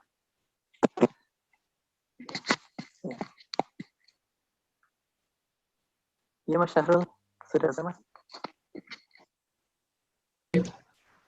Sudah selesai Mas Alvin? Ada tambah sedikit. Kalau di sini waktunya masih ada 8 menit kok. Oh iya. Untuk asrama di sini ada disebutkan asrama reguler, nutrisi sama transportasi. Nah, asrama itu per bulannya itu kita kena 1.500.000 rial. Terus itu sama ada juga nutrisi itu kayak kita makan itu kita per bulan juga harus bayar lagi 2.500.000 rial. Sama transportasi itu untuk per bulannya kita bayar 500.000 rial. Kita bayar itu per bulan.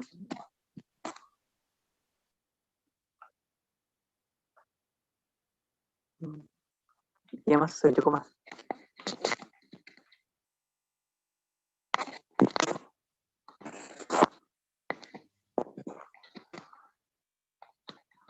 Oke, baik. Terima kasih Mas Alvin atas pemaparan materinya yang luar biasa mengenai bagaimana sih proses kuliah di Mashhad University. Nah, selain itu Mas Alvin juga cerita tadi banyak tentang bahasa Persia dan lain-lain. Nah, sebelumnya kita beri aplaus dulu dong untuk Mas Alvin, Kak Laila, dan Kak Dian yang telah memberikan kita materi yang sangat luar biasa banget pada hari ini. Nah, saya harap semuanya masih semangat ya. Nah, karena tadi kita kan udah banyak nih dengar cerita-cerita tentang kuliah kedokteran di Iran dari 3 narasumber, dan mereka sendiri berasal dari universitas yang berbeda-beda dengan budaya yang berbeda-beda pula. Nah, selanjutnya saya yakini di kolom komentar udah banyak nih yang penasaran dengan berbagai macam hal tentang proses kuliah di Iran sendiri. Nah, kita tibalah di sesi yang paling ditunggu-tunggu oleh teman-teman semua, saya yakin, yaitu sesi tanya-jawab. Nah, untuk sesi tanya-jawab ini sendiri akan diberikan waktu sebanyak 15 menit kurang lebih. Jadi untuk teman-teman yang memiliki pertanyaan boleh langsung ditanyakan di kolom komentar dengan menuliskan nama dan asal dari teman-teman itu sendiri dan pertanyaannya. Jangan lupa untuk menggunakan bahasa yang baik dan benar ya. Nah, tadi udah ada beberapa pertanyaan yang masuk nih untuk Kak Dian, Kak Alvin, dan Kak Laila. Nah, boleh ya. Yang pertama ada dari Al-Fahal Mufadillah. Dia bukan bertanya, tapi dia ingin melihat lagi persyaratan di Shiraz. Jadi mungkin boleh dikasih tahu Kak Dian, persyaratan untuk ke Shiraz sendiri. Baik Kak Dian. Mas, Mbak Diannya lagi ada masalah koneksi, jadi keluar dari Zoom. Beliau sedang berusaha untuk masuk kembali. Oke, baik-baik. Kalau begitu, kita coba ke pertanyaan selanjutnya saja ya. Maaf ya, Al-Fahal, pertanyaannya ditunda terlebih dahulu. Nah, lalu untuk pertanyaan selanjutnya ada dari Syifa Masna Raisa. Pertanyaannya adalah, belajar bahasa Persia itu susah nggak sih, Kak? Nah, mungkin Kak Alvin, Kak Laila yang ingin menjawab bisa silakan. Karena tiap orang kan biasanya belajar bahasa tuh beda-beda ya tipsnya. Misalnya kayak aku belajar bahasa Inggris pribadi, aku biasanya dari TV. Mungkin Kak Alvin dan Kak Laila punya cara-cara tersendiri.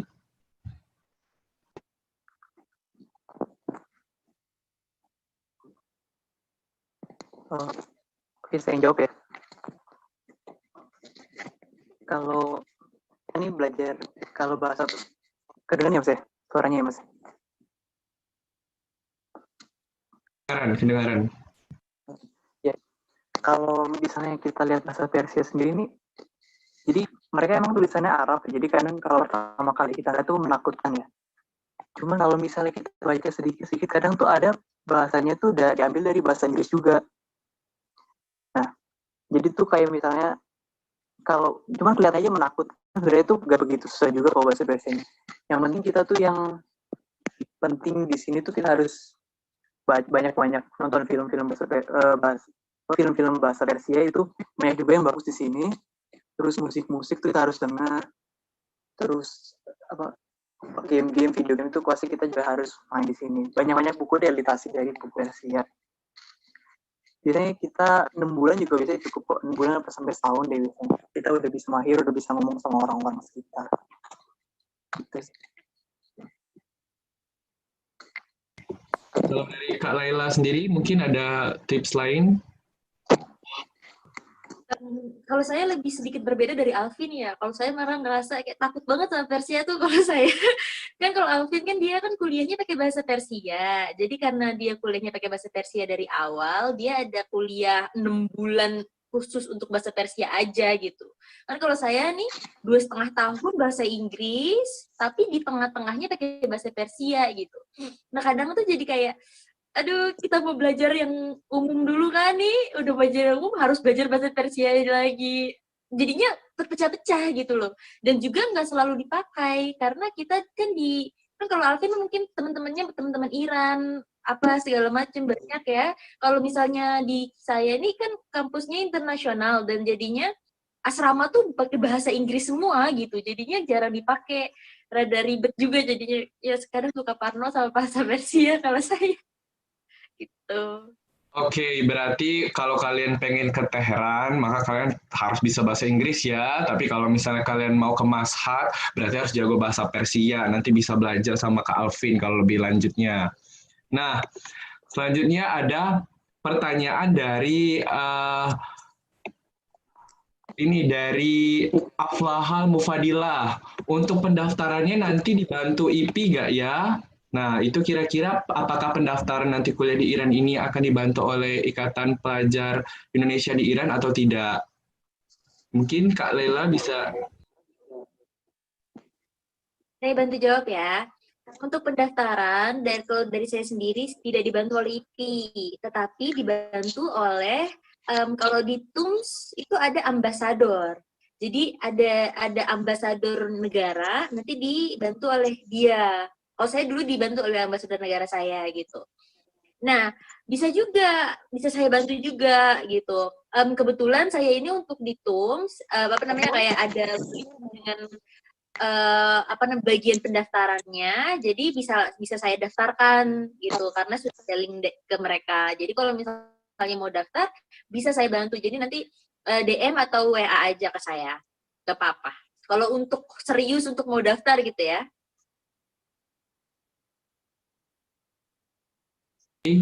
Terima kasih Kak Laila ya yang sudah menjawab pertanyaannya. Jadi Afla, kamu kalau misalnya mau daftar serius bisa langsung menghubungi Kak Laila. Atau misalnya mau bertanya lanjut, bisa nge-DM IG-nya IP Iran ya.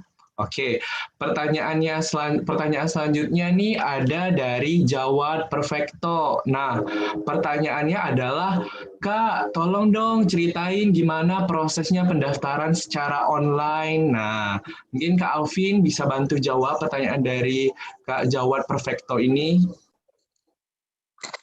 Mungkin lebih ke Kak Laila ya kalau pendaftaran online di Teheran. Oh, boleh kalau misalnya Kak Lela bisa membantu jawab gimana sih pendaftaran online prosesnya gitu. Kalau untuk proses pendaftaran online, jadi pertama kita tuh harus membuat akun dulu di link. Nanti mungkin saya kasih linknya ke teman-teman PPI, teman-teman IP, nanti bisa di-share ke teman-teman peserta. gsia.tums.ac.ir. Nah, nanti ketika sudah dapat link, sudah dapat account di sana, bisa langsung daftar. Nah, pendaftaran itu apa aja? Tadi kan ada syarat-syaratnya. Nah, ada syarat-syarat, ada paspor, ada pokoknya semua yang tadi disebutkan oleh Alvin, dan tadi nggak saya sebutkan soalnya yang disebutkan oleh Alvin dan oleh Dian, itu nanti di-upload semua yang sudah dilegalisir dan sudah melalui proses-proses yang ada di Indonesia, semuanya di-upload. Kemudian tunggu aja deh. Nanti satu atau 2 bulan akan dapat email dan pasti keterima. Nggak mungkin nggak. Gitu. Cuma yang menentukan itu adalah berapa beasiswa yang kita dapat nantinya gitu. Oke, berarti kalau dipikir-pikir nggak sesulit itu ya untuk melakukan pendaftaran online ya. Oke, nanti kalau misalnya si Ajwad Perfecto mungkin bisa lebih lanjutnya sekali lagi bisa mau kontak Kak Laila atau IP Iran.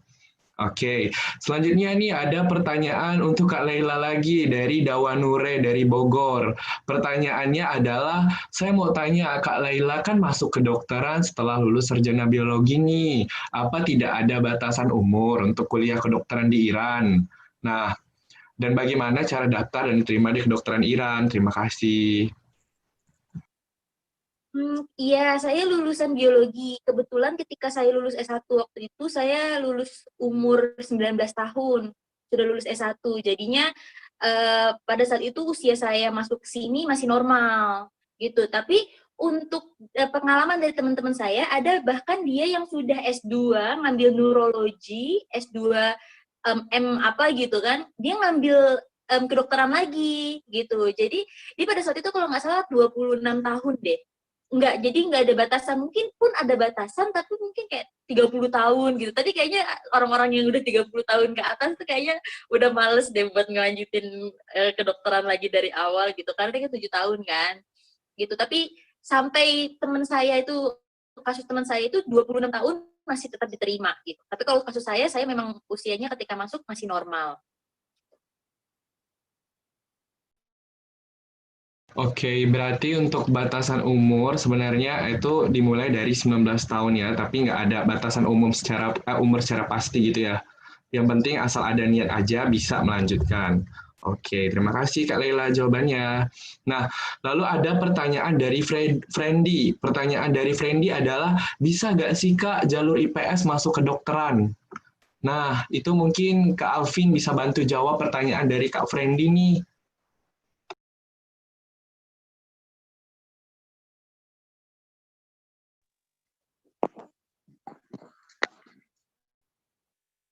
Kalau untuk jalur IPS jujur saya kurang tahu, cuman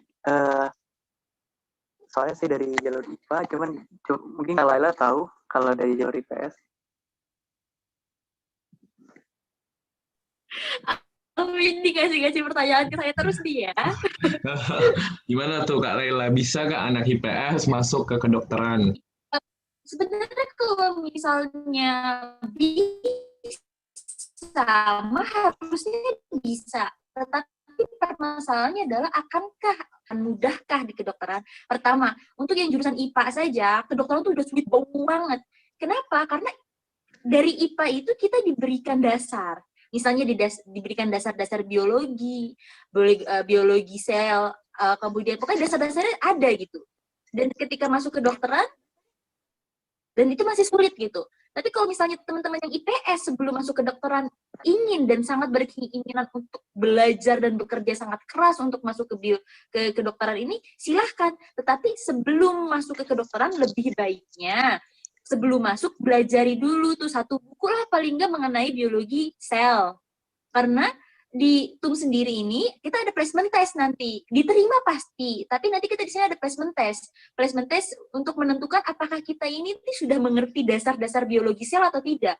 Kalau misalnya kita tidak mengerti dasar-dasar biologi sel sama sekali, di semester 1 mereka akan memberikan kuliah biologi umum gitu. Jadi melihat perilaku TUM seperti ini sepertinya boleh dari orang-orang IPA, karena nanti ketika kamu sudah dimasukkan placement test dan kamu gagal masuk placement test, kamu tetap diterima, tetapi ketika kuliah pertama kamu dapat kuliah biologi sel agar lebih gampang untuk kamu nantinya, tetapi lebih sulit untuk kamu pastinya karena belum ada dasar sama sekali kan.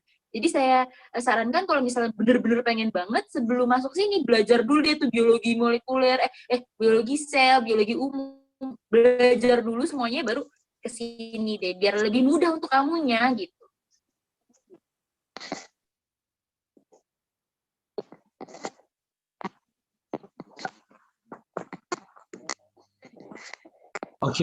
Oke, baik. Terima kasih untuk Kak Leila ya atas jawabannya. Nah, jadi mungkin untuk Friendly sendiri bisa untuk kuliah kedokteran, tapi ya memang harus belajar lebih keras lagi karena basicnya mungkin di biologinya yang biasanya memang anak IPA yang dapat selama waktu di sekolah menengah atas. Nah, itu memang kadang basicnya sendiri ada belajar biologi sel dan lain-lain, dan itu dibutuhkan untuk belajar di kedokteran. Nah, lalu selanjutnya ada pertanyaan dari Konita Deivaki Sauria. Nah, pertanyaannya adalah apakah kita bisa mendapatkan beasiswa 100% dari awal apply beasiswa? Jadi 100% nih dari awal apply beasiswa bisa nggak sih kira-kira Kak? Mungkin Kak Alvin bisa bantu jawab pertanyaan Konita. Karena ini teman-teman kita masih menunggu Kak Dian ya. Kak Dian nih koneksinya lagi bermasalah. Kalau untuk beasiswa karena di Masyad ini belum menyediakan, jadi belum ada menyediakan. Kita tuh masih berusaha buat memajukan ya untuk beasiswanya. Yang sudah kan di Teheran sama di Shiraz. Jadi kalau dari paparan Kak Laila kan sampai 80% ya. Untuk 100%-nya apa ada Kak? Ditambahkan aja Kak.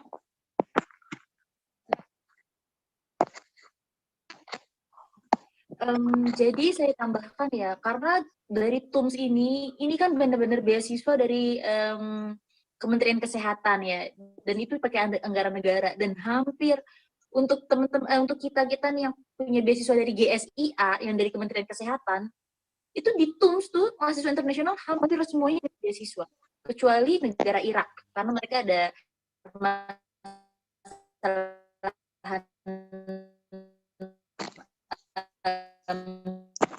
bilateral.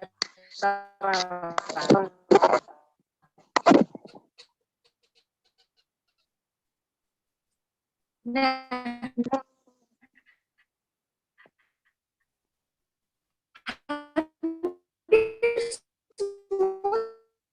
beasiswa, tapi beasiswanya macam-macam, kayak sedikit mustahil 50, enggak 70, tapi kayaknya saya dengar-dengar, tapi masih nggak tahu nih, dengar-dengar sebutkan siapa, jelasnya nggak tahu. Dan katanya karena dia waktu pas SMA dapat rata-ratanya tuh kayak 99,9 gitu loh, rata-rata apa, iya, karena dia mendapatkan seperti itu makanya dia dapat beasiswanya 100%. Kan kalau misalnya kita maksudnya mahasiswa biasa apa gila 99,9% mah kayaknya jadinya mustahil gitu. Gitu. Tapi kalau misalnya ada nih mahasiswa Indonesia yang udah punya merapot dari SMP sampai SMA 99,9%, kayaknya itu mungkin 100%.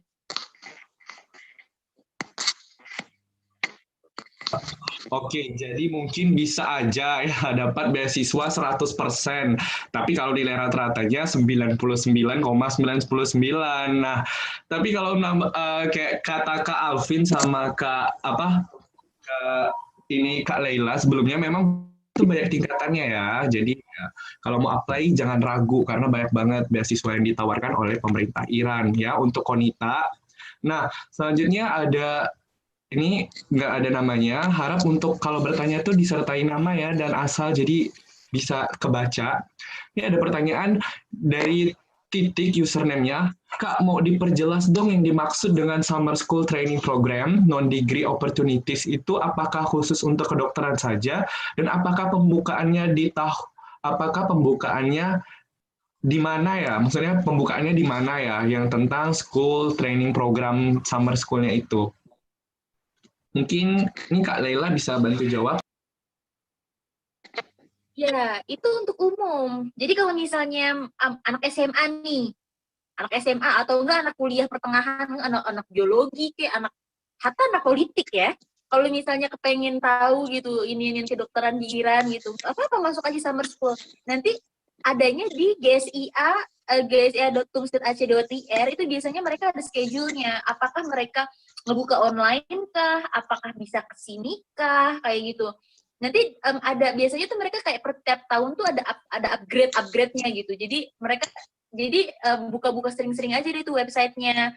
Dan di situ ada aja bahkan ada yang waiver juga, maksudnya di cover sama mereka biayanya ada gitu. Ada juga yang enggak pakai biaya sendiri, ada juga yang online. Kalian dikasih linknya dan dapat sertifikat nantinya gitu. Intinya buka-buka aja terus di websitenya gitu. Jadi walaupun bukan anak kedokteran, misalnya anak biologi kayak anak SMA kayak itu bisa, tapi itu biasanya tuh dilaksanakan dari bulan Mei sampai Agustus gitu. Nah, oke, kalau begitu sebenarnya mau jurusan apapun bisa ya, cuman ya memang harus menyesuaikan lagi. Nah, itu biasanya buka di bulan Mei, jadi catat tanggalnya kalau kalian mau apply, oke?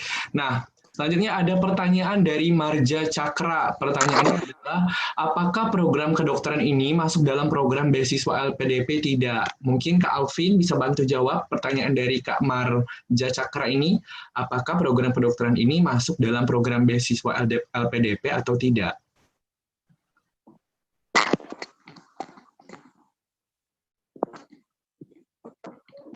Oke, untuk ke beasiswa, karena saya belum pernah mengapply beasiswa, mungkin lebih ke Kak Laila yang bisa pilih.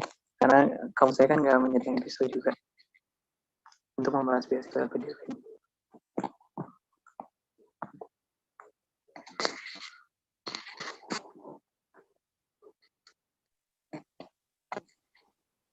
Saya langsung jawab nih ya.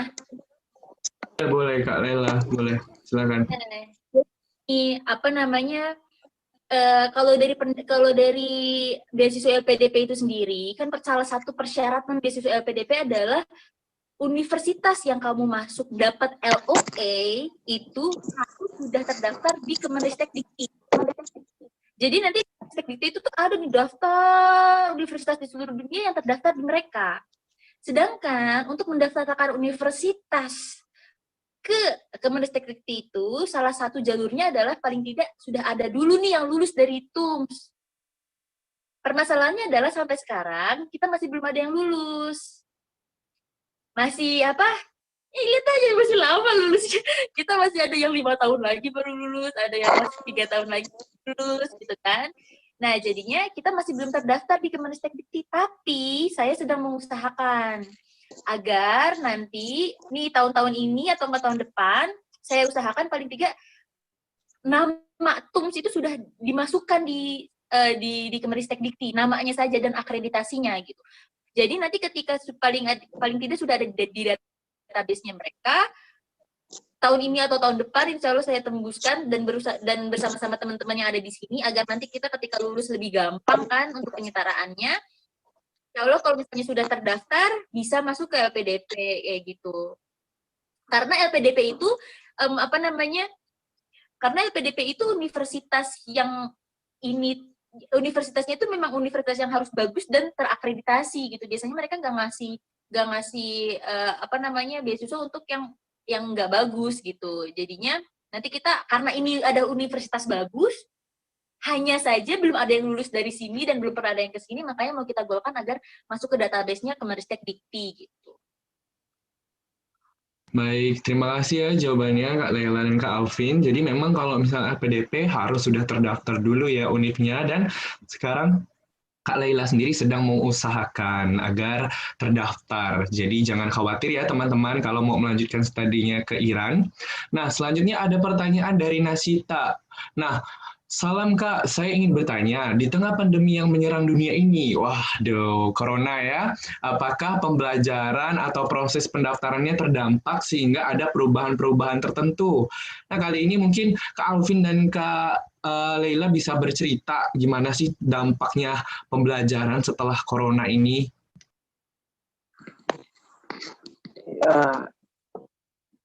Oke, saya jawab dulu pertama ya, biar ngasih Kak Laila bisa dulu. Kalau untuk pembelajaran di Irannya sendiri, kita semua udah mulai, jadi pasti beralih ke online kan, sama kayak di Indonesia juga.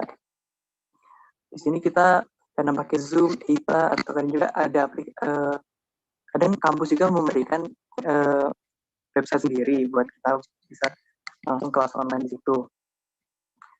Kalau untuk pendaftaran di kampus Masya sendiri, cuman itu doang pergeseran tanggal aja, lebih ke pergeseran tanggal aja. Untuk sisanya paling dia minta surat-surat tambahan, kayak dari misalnya swab test gitu untuk masuknya ke Irannya sendiri. Mungkin kalau untuk Iran bisa ditambahkan Kak Laila.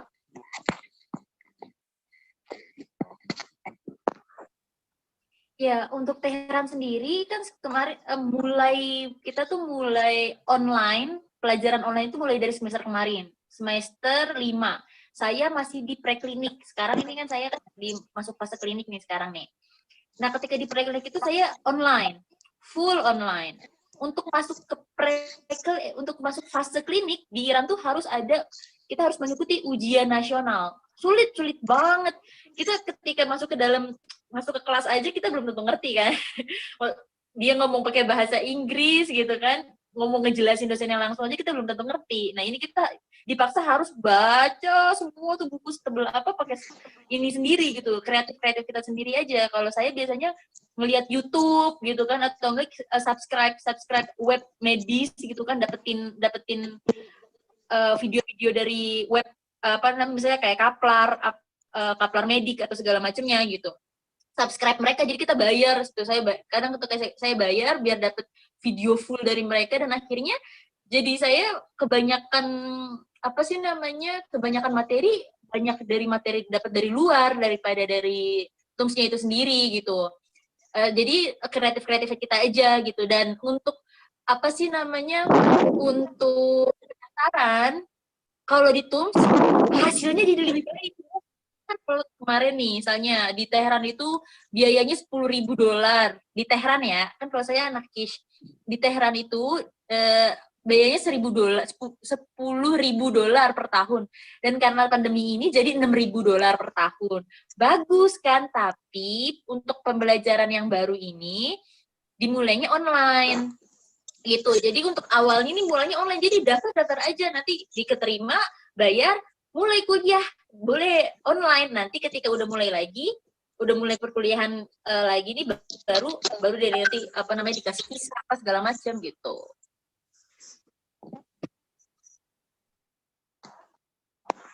Baik, terima kasih jawabannya Kak Alfi dan Kak Laila. Nah, jadi begitu ya, kalau misal sekarang ini memang sedikit berdampak, terutama karena COVID-19 ini, tapi jangan khawatir, masih bisa kok mengikutinya asal ada niat. Nah, selanjutnya saya dapat info nih, kalau misalnya Kak Dian udah berhasil masuk, Kak Dian. Halo Kak Dian. Oke, nampaknya masih ada problem dengan koneksinya. Oke, Kak Dian. Oke. Halo. Oke, alhamdulillah Kak Dian berhasil masuk. Nah, teman-teman, akhirnya maaf sebenarnya bisa menjawab semua pertanyaan yang ada ya, tapi ini ada satu pertanyaan terakhir di suaranya. Kak Dian bisa tolong di unmute dulu audionya. Oke, terima kasih. Nah, teman-teman, untuk yang sudah bertanya, saya ucapkan apresiasinya, sangat luar biasa antusiasmenya untuk menanyakan ke narasumber kita. Tapi karena memang keterbatasan waktu, jadi nggak bisa kita jawab semua pertanyaan ya. Nah, saya akan membacakan pertanyaan terakhir untuk teman-teman yang masih penasaran tentang gimana kuliah kedokteran di Iran, segala macam tentang pendidikan Iran, bisa langsung tanya di IG-nya IP Iran, atau mungkin bisa direct message ke narasumbernya langsung ya. Oke, sekalian di follow narasumbernya biar tahu aktivitas mereka di Iran, kayak gimana sih keseruan mereka di Iran. Nah, pertanyaan terakhir ini dari YouTube Live, yaitu dari Zumratul Aulia. Nah, ini pertanyaannya menurut saya juga menarik sih. Saya juga penasaran dengan jawaban narasumber kita pada hari ini. Kak, kalau pendidikan dokter Indonesia kan ada koas. Bagaimana koas di Iran itu sendiri? Nah, FKD apakah sama dengan di Indonesia atau tidak? Mungkin ini bisa menjadi pertanyaan terakhir. Kak Laila, Kak Alvin, dan Kak Dian bisa menjawab ya. Oke, silakan.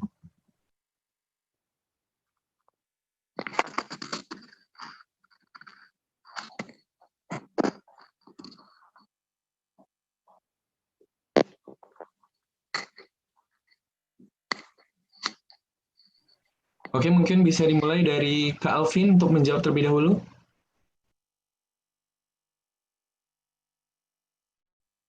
Oke, kalau untuk di Ramadhan sendiri, karena kita belum terlalu banyak mahasiswa di sini, jadi baru saya sendiri. Jadi saya belum pernah mengalami langsung, terus cuma dengar dari info dari mahasiswa lain. Kalau di sini tepatnya ada klinik sama klinik menjadi Teheran. Sisanya kalau yang setahu saya di sini sama intinya. Cuman bedanya kalau di sini tuh ini lebih kayak sistem perekonomiannya ya. Jadi kita dapat blok juga di sini, jadi kita dari lama. Kalau untuk anggaran atau tampilan bisa ditambahkan sama kalian. Suaranya dengar ya? Kedengaran.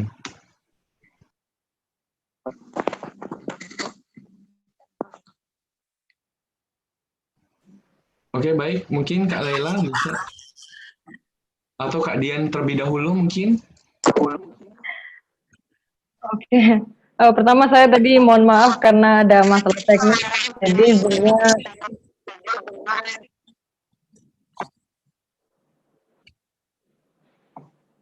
siapa dulu nih?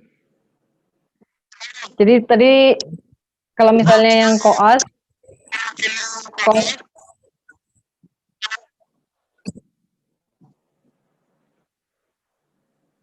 suaranya siapa ya?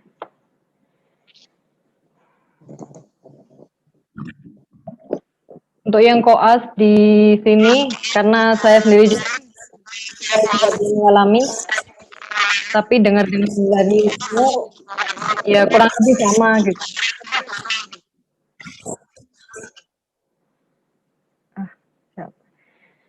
Jadi kayak nanti kita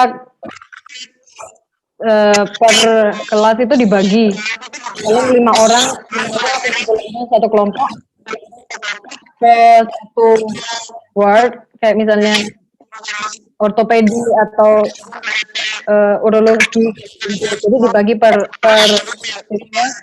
nanti baru ya udah koas di rumah sakit. Saya sendiri belum tahu, jadi mohon maaf belum bisa menjelaskan. Oke, baik. Kak Laila, sebagai penutup pertanyaan kita di sore hari ini. Ya, saya jawab ya. Karena waktu juga terbatas. Nah, untuk di TUM sendiri, kan kemarin kan kita kan ini, apa sih namanya, saya bilang kan untuk masuk ke preklinik, masuk ke klinik itu harus ada yang namanya ujian nasional. Nah, kita untuk mahasiswa-mahasiswa internasional ini yang mengikuti ujian nasional, jika apa namanya kita dapat peringkat teratas nih, dia ini memiliki privilege untuk bisa memilih universitas yang mana yang dia mau. Biasanya nih kalau TUM ini kan apa namanya Imam Khomeini itu kan yang macam kayak Cipto lah, rumah sakit Cipto. Nah, kalau misalnya 1 sampai 5 nih, biasanya nih mereka 1 sampai 10 nih. 1 sampai 10 biasanya nih mereka disuruh milih duluan. Mereka disuruh milih duluan rumah sakit mana yang mau. Kebetulan saya waktu itu dapat 12 kan, nomor 12. Jadinya masih bisa rolling lah gitu dengan rumah sakit terbaik yang ada di Iran gitu kan. Nah, jadi ini setelah kan kalau itu kan jadi kalau di sana tuh satu rumah sakit untuk satu angkatan, satu rumah sakit itu ada 25 orang. 20-nya dari orang Iran, 5-nya dari internasional. Gitu. Jadi nanti nih 5-nya ini nih tergantung sih tadi peringkatnya. Misalnya saya kan peringkat ke-12, berarti kan saya kan paling tidak masuk ke rumah sakit nomor 3 yang ada di Iran gitu. Tetapi ketika pelaksanaannya dari si 25 orang ini ketika pelaksanaannya tergantung misalnya nih di rumah sakit ini bagusnya adalah ward ini misalnya. Rumah sakit ini bagusnya adalah bagian ini. Nah, nanti kita rolling tuh. Jadinya bisa rolling per kelompok itu rolling, tapi intinya sama gitu. Tetapi kan kalau di Indonesia koasnya ada yang ke pulau ini, ke pulau ini, pulau ini, pulau ini. Nah, tapi kalau di kita karena kita ini mahasiswa internasional, jadinya biasanya itu difokuskan hanya untuk yang di Teheran aja. Kita nggak bakal pergi kemana-mana gitu. Dan hanya fokus di rumah sakit punyanya TUM saja gitu. Kalau di TUM seperti itu. Tuh, aja.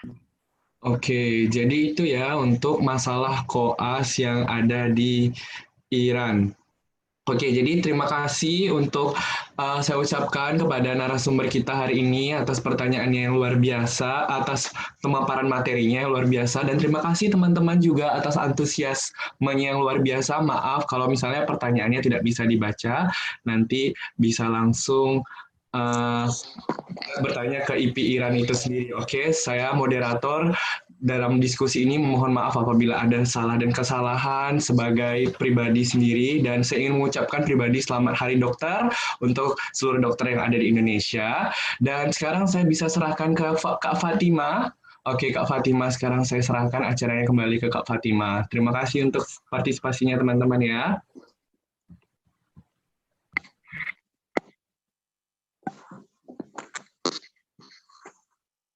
Baik, terima kasih kepada moderator yang sangat bersemangat dalam memandu talk show kali ini dan juga seluruh narasumber yang telah memaparkan materi-materinya dengan sangat baik, serta peran aktif peserta partisipan baik yang ada di YouTube maupun di Zoom.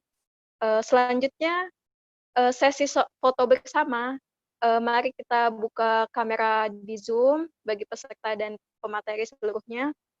Dan saya minta tolong kepada host ataupun co-host untuk melakukan pengambilan fotonya itu. Terima kasih.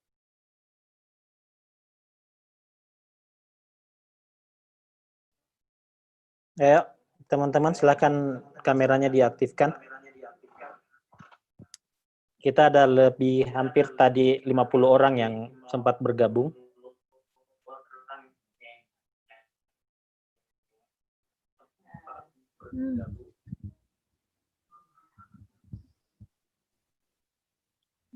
Nggak bisa dong. Ya, silakan mohon bersabar ya, ditunggu semua bisa aktif videonya. Terima kasih atas kedarin teman-teman semua.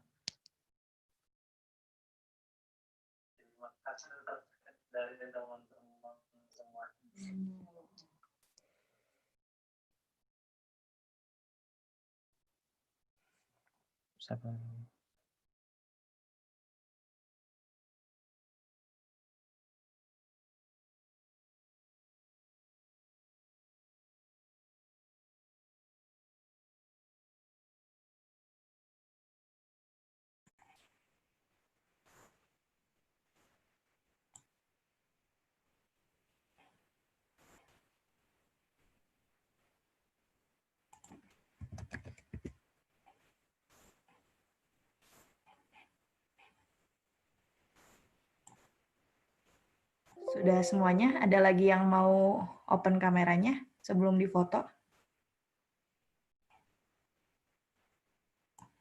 Oke, saya mulai foto ya. 1, 2, sebentar. Oh, ada lagi. Oke. Baik, semuanya hadap kamera. 1, 2, 3. Oke, sebentar. Sekali lagi. Bentar ya, di copy dulu.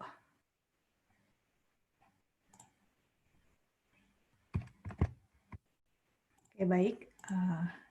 1, 2, 3. Oke, semuanya. Sudah ya?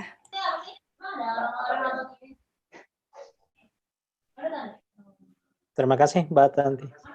Ya, kami kembalikan ke MC kembali. Baik, terima kasih atas partisipasi dari para peserta dan juga narasumber, moderator, maupun kru yang ada di belakang layar yang telah menyukseskan acara kali ini. Dengan berakhirnya acara ini, mari kita dengarkan bersama-sama satu video lagu yang berjudul Demi Raga Yang Lain, yang didedikasikan untuk seluruh dokter yang ada di seluruh dunia. Mari kita saksikan bersama-sama.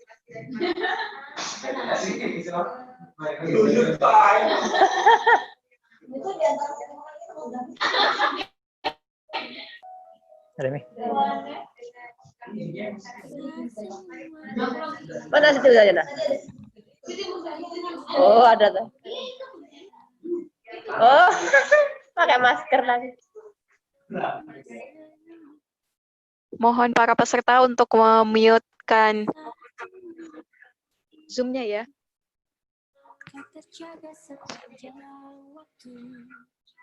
Lupakan lelah ragamu demi raga yang lain. Dunia telah tersenyum melihat kau bertarung yang tak pedulikan yang kau punya demi raga yang lain. Engkau pahlawan dunia, Tuhan yang akan membawa semua jerih lelah yang tak ternilai demi raga yang lain. Tenaga kesehatan baik dokter maupun perawat dijadikan dalam menangani pasien positif COVID-19. Sudah ada korban tenaga medis meninggal dunia dan ada pula yang terinfeksi setelah merawat pasien COVID-19. Walau hampir tiada sudut untukmu menghela nafasmu, teriring doa untuk